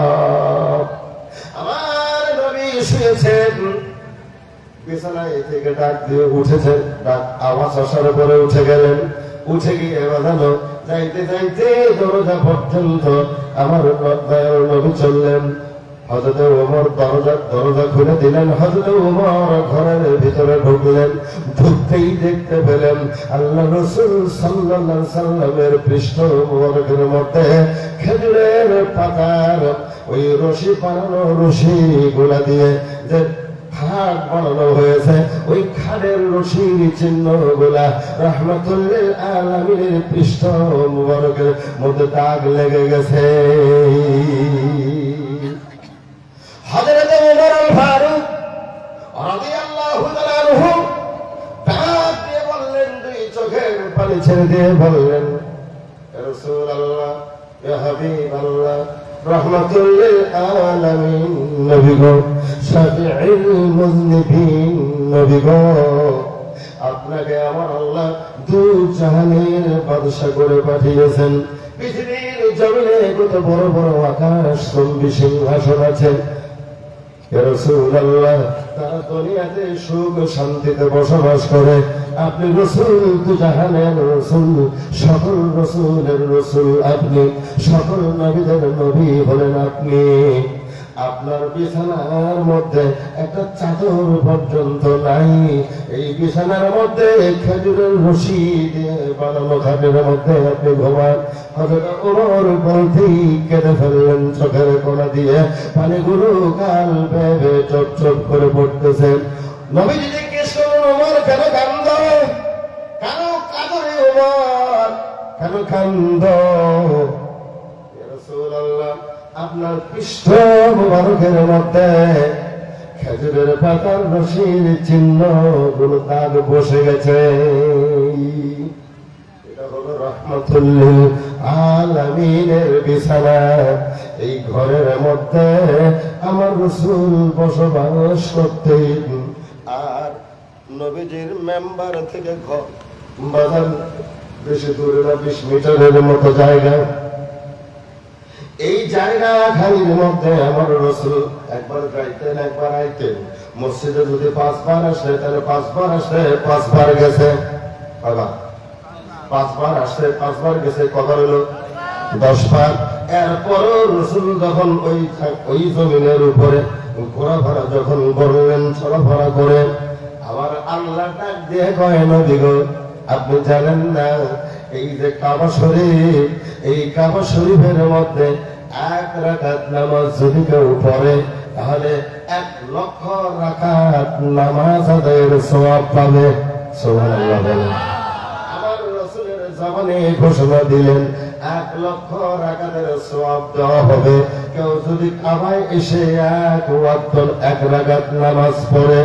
তাহলে বাজান, আপনি যোহরের নামাজ পড়লেন, আসর পড়লেন, মাগরিব পড়লেন, ইশা পড়লেন, ফজর পড়লেন, তাহলে 5 ওয়াক্ত নামাজ মানে 1 রাকাত পড়লে 1 লক্ষ রাকাত, 1 ওয়াক্ত পড়লে 1 লক্ষ ওয়াক্তের নামাজের সওয়াব দেওয়া হবে। সুবহানাল্লাহ বলেন।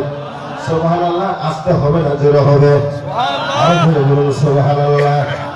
আমার ভাইরা, এই ফজিলত বর্ণনা করা হচ্ছে, কিন্তু কেন এত ফজিলত, কেন এত বরকত দেওয়া হয়, কেন এত বরকত দেওয়া হয়েছে কাবা শরীফকে, এই বরকতের কথা কারো কোন বক্তার মুখ দিয়ে বের হয় না। ওইখানে বরকতের কারণ হলো 1 লক্ষ রাকাত নামাজের সওয়াব দেওয়ার মূল কারণটা হলো এটা বাজান। মূল কারণ হলো আল্লাহ পাক বললেন, ওয়া আনতা হিল্লুম বিহাযাল বালাদ। কোথায় আছে এটা? ওয়া আনতা হিল্লুম বিহাযাল সূরা বালাদের মধ্যে আল্লাহ রাব্বুল আলামিন বলেন, নবী গো, ওয়া আনতা হিল্লুম বিহাযাল বালাদ, আপনি এই শহরের মধ্যে ভূমিষ্ঠ হয়েছেন, এই শহরে আপনার আগমন হয়েছে, এই শহরে আপনি জন্মগ্রহণ করেছেন। জন্মগ্রহণ বললে নবীর শানে বেয়াদবি হয়, আর নবীর শানে বেয়াদবি করাটা হলো কুফরি। 10,000 কবিরা গুনাহ যদি একদিকে, 10,000 কবিরা গুনাহ আর একটা কুফরি একদিকে, 10,000 কবিরা গুনার চেয়ে একটা কুফরি করা হলো নিকৃষ্টতম গুনাহ। আল্লাহ রসুলের শানে যারা বেয়াদবি করে, আমার রসুলের সম্মান খাটো করার জন্য যারা বেয়াদবি করে এরা কুফরি করে বাজান। রসুলের শানে বেয়াদবি করাটা হলো কুফরির সমতুল্য, কুফরি করা বাজান। এই কারণে রসুলকে জন্ম বললে বাজান বেয়াদবি হয়। আমি রসুলের গোলাম, আমি রসুলের শানে বেয়াদবি করিতে পারি না। আমার ভাইরা, নবীজি নবীজি আল্লাহ পাক বললেন ওয়াউতাহিম বিহাদাল বালাদ, নবী গো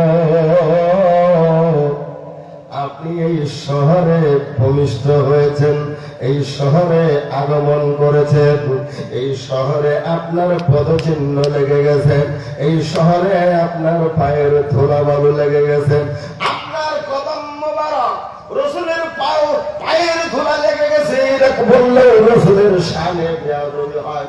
কারণ রসুলের মাথার চুল থেকে শুরু করে নিয়ে পায়ের পাতা পর্যন্ত, পায়ের তলা পর্যন্ত যে কোনো অংশের নাম আপনি নেন, উচ্চারণ করেন, এটা মুবারক বলে উচ্চারণ করতে হবে। এটাই রাসূলুল্লাহর শান। জুড়ে বলুন সুবহানাল্লাহ। আর ভাইরা, আহলে রাসূল আল্লাহ বলেন নবী গো আপনি যে আইছে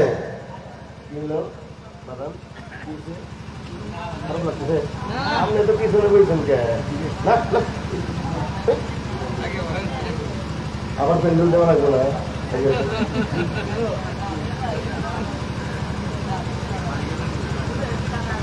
কি খাওয়াতেছি জীবন থেকে দেবো।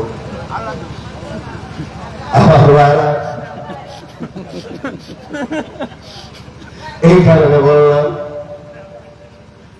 আমার আল্লাহ বলেন নবী গো আপনি এই জমিনের উপরে আগমন করেছেন, আপনার হাতের চিহ্ন, আপনার পায়ের চিহ্ন, আপনার শরীরের চিহ্ন এখানে লেগে গেছে।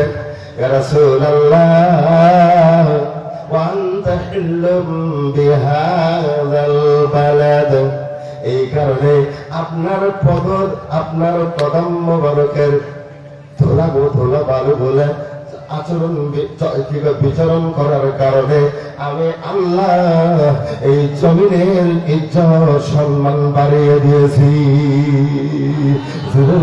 সুবহানাল্লাহ। ওই যে সূরা ৩ এর মধ্যে আমার আল্লাহ বলেছেন ওয়াতুরি সিনিনা ওয়া হাযাল বালাদিল আমিন। আল্লাহ রাব্বুল আলামিন বলেন আমি সম্মানিত কাবা শহরের কসম করে বলি গো নবী, আল্লাহু আকবার বলেন, আল্লাহু আকবার। এই সম্মানিত শহর, এটা সম্মানিত কেন হইছে? আমার রাসূলের আগমন হওয়ার কারণে এই কাবা শরীফকে সম্মানের শহর হিসাবে ঘোষণা দেওয়া হয়েছে। আমার রাসূল যদি কাবায় না আগমন করতেন, কাবারে তো দাম আল্লাহ বাড়িয়ে দিতেন না। যদি বলা যাবে কি সুবহানাল্লাহ। আমার রাসূলের ওসিলা দিয়ে আমার রাসূল কাবা শরীফে আসার কারণে কাবা শরীফে গিয়ে নামাজ আদায় করলে হাজিরা পথ থেকে লাগাতে 1 লক্ষ করে নামাজের সওয়াব পায়। আবার ওই হাজিরাই হজ করে আসে আমার রাসূলের বিরুদ্ধাচরণ শুরু করে দেয়। কতক্ষণ লাগায়? আমার ভাইরা ওইখানে পড়াশোনা করে আসে আমার রাসূলের দেশে মদিনা ইউনিভার্সিটি থেকে পড়ে এসে এখানে এসে রসুলের তরিকার বিরুদ্ধাচরণ শুরু করে দেয়। কথা বলেন আপনারা। এই কারণে বললাম বাজানো আমার রসুলের আগমন হয়েছে কাবা শরীফে, আমার রসুলকে লক্ষ্য করে আল্লাহ কাবার সম্মান বাড়িয়ে দিলেন। সুবহানাল্লাহ বলেন। ইব্রাহিম খলিলুল্লাহ যে পাথরের উপরে কদম রেখে কাবার কাম করেছিলেন, ওই পাথরের উপরে ইব্রাহিম খলিলুল্লাহ পায়ের চিহ্ন লেগে গেছে। সুবহানাল্লাহ। আসতে হবে না জোরে হবে? আরো জোরে বলুন, আসতে হবে না জোরে হবে? সুবহানাল্লাহ। চিহ্নটা একদম পাউডার বসে গেছে গা পাথরের মধ্যে। আল্লাহু আকবার বলি, আল্লাহু আকবার। পাথরের মধ্যে বসে গেছে। ওই পাথরটা ওইখানে সৌদি গভর্নমেন্ট ওটাকে গ্লাস দিয়ে প্যাকেট করে দিয়েছে, আর ওই জায়গাটুকুর নাম দিয়েছে মাকামে ইব্রাহিম। ওইখানে গিয়ে হাজিরা 2 রাকাত নামাজ আদায় করে। ওখানে কিছুই নেই। কাবা শরীফে ওই যে ইব্রাহিম আলাইহিস সালামের পাউতে যে পাথরের উপরে চিহ্নটা লাগছিল, ওই পাথরটা আছে।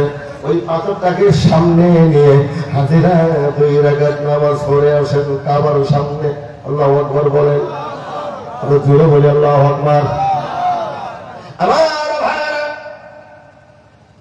ইসমাঈল জাবিহুল্লাহ পায়ের আঘাতে আবে জমজম কুয়ার তৈরি হয়ে গেল। আবে জমজম কুয়ার পানি তুমি দাঁড়ায় পান করো। আর আমার রাসূলের কথা বললে তোমার দাঁড়াইতে কষ্ট হয়। আমার ভাইরা, আমার রাসূল যদি আগমন না করতেন তাহলে ইব্রাহিম দুনিয়াতে আসতো না। সুবহানাল্লাহ বলেন। ইসমাঈল জাবিহুল্লাহ আসতো না। আরো দূরে হবে সুবহানাল্লাহ। সেই নূরের কারণে নাহি জ্বলে ইব্রাহিম, ওরে অবশেষে পাইলেন সেই নূর পুত্র ইসমাঈল নবীজি।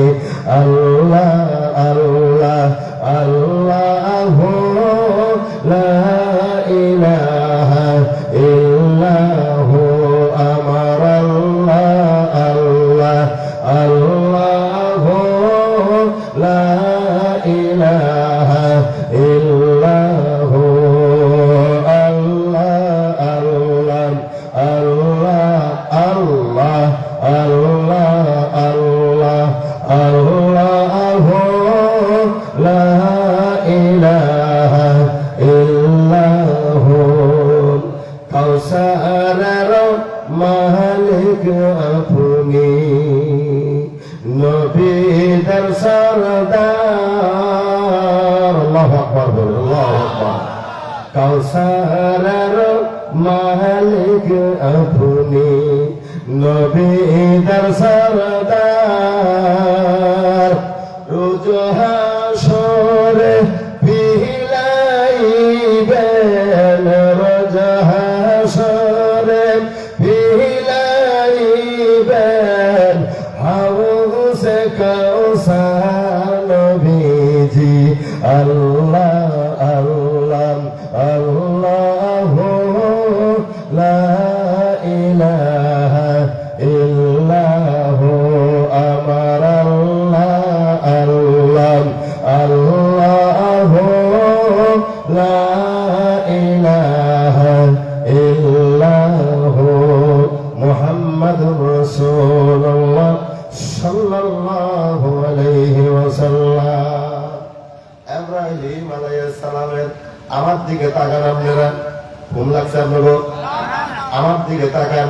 ইব্রাহিম আলাইহিস সালাম এই কপালের মধ্যে বাজানো, এই কপালের মধ্যে নূরে মুহাম্মদী ছিল। ইব্রাহিম খলিলুল্লাহ কপালের মধ্যে সুবহানাল্লাহ আস্তাগফিরুল্লাহ জোরে হবে। কি কি কি ছিল? কি ছিল? কি নূরে মুহাম্মদী সাল্লাল্লাহু আলাইহি সাল্লাম এইখানে বিরাজ করতেছিল। আমার ভাইরা, আমি একটু বলবো, কথাটা শুনবেন নাকি? তার মানে ইব্রাহিম আলাইহিস সালাম যাইতেছিলেন মাদায়েন শহরের দিকে। ও বাজার, মাদায়েন শহরে যাইতে যাইতে রাত 3টের সময় দেখে হঠাৎ গিয়ে সামনে পড়ে গেছে। দেখা যায় বিরাট বড় লম্বা কাতার, বিরাট লম্বা কাতার। শুনতেছেন আপনারা? সভাপতি হুজুর, জি।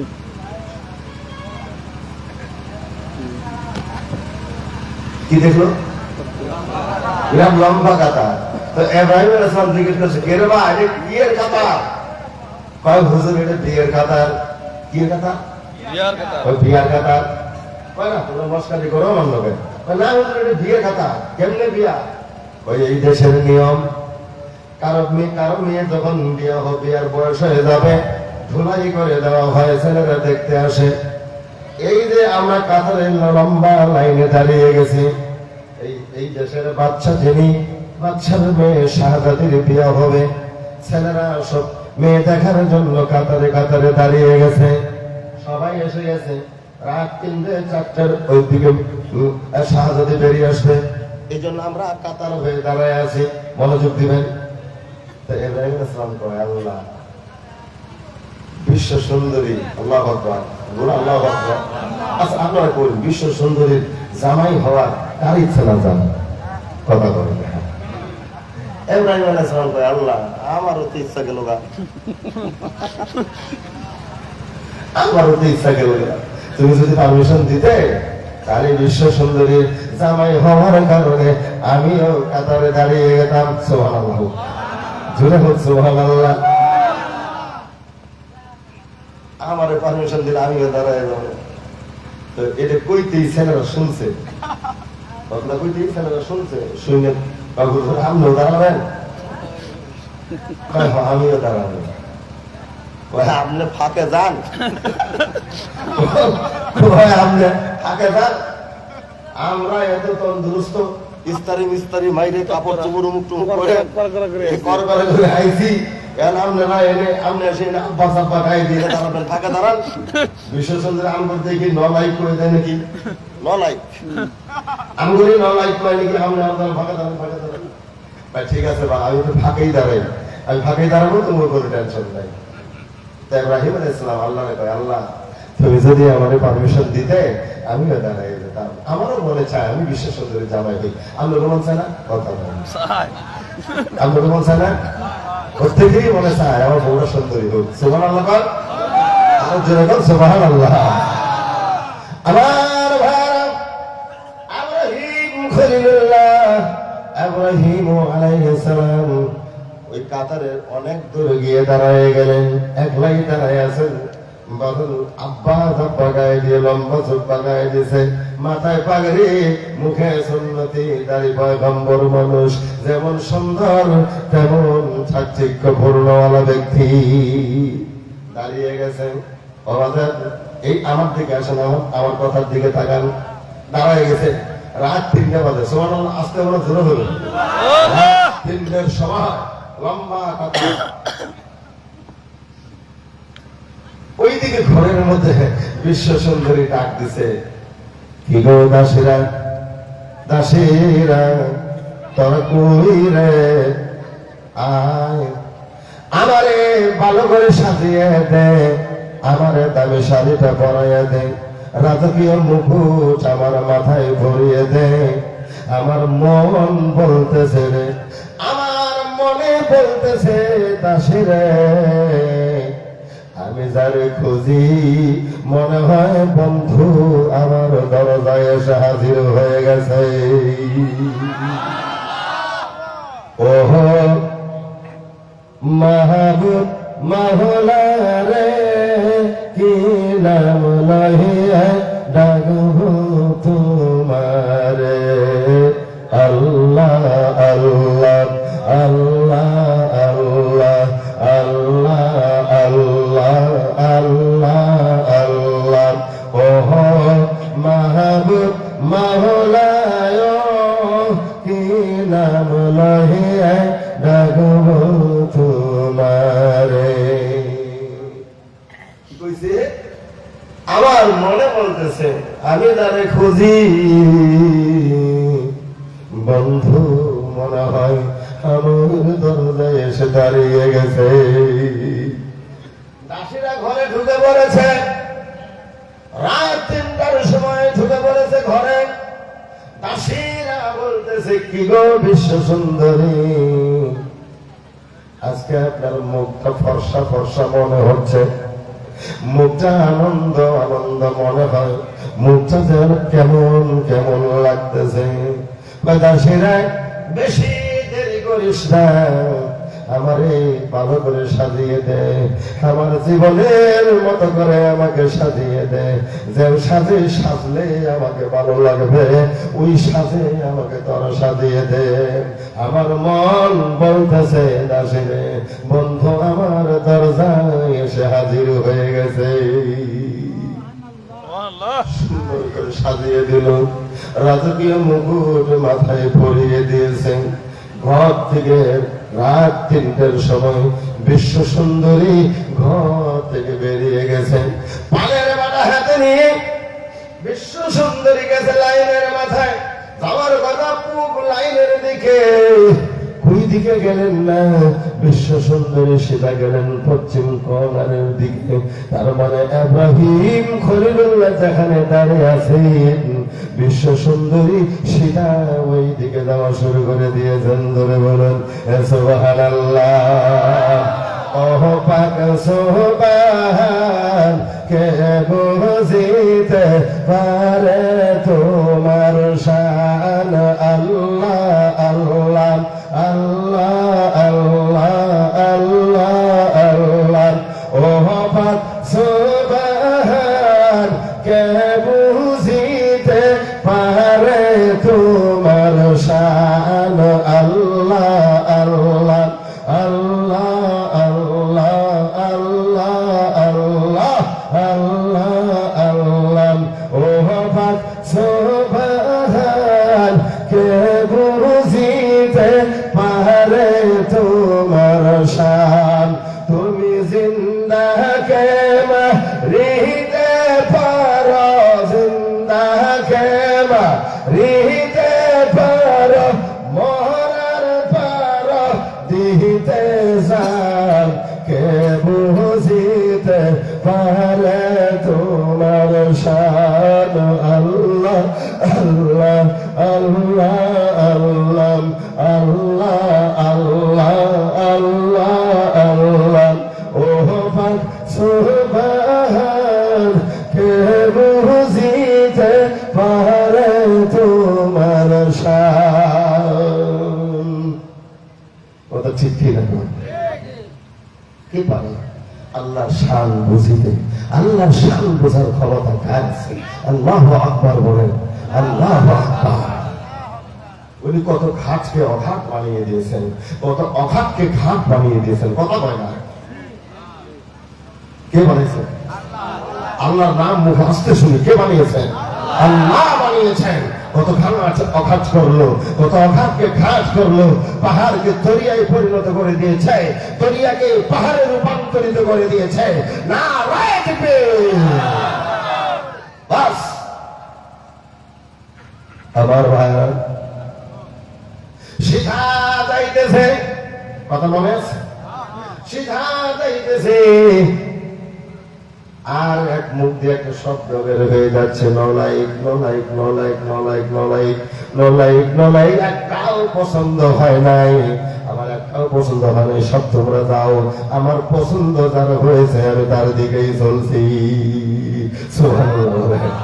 বিশ্ব সুন্দরী কয়, আমার যার পছন্দ হয়েছে আমি তার দিকে চলছি। একটাও পছন্দ হয়নি, নলাইক সব সব যাও। সর্বনাশ। আপনারা উঠেন কেন গো? বহু শুনলেন নাকি? আরো কত শুনবে?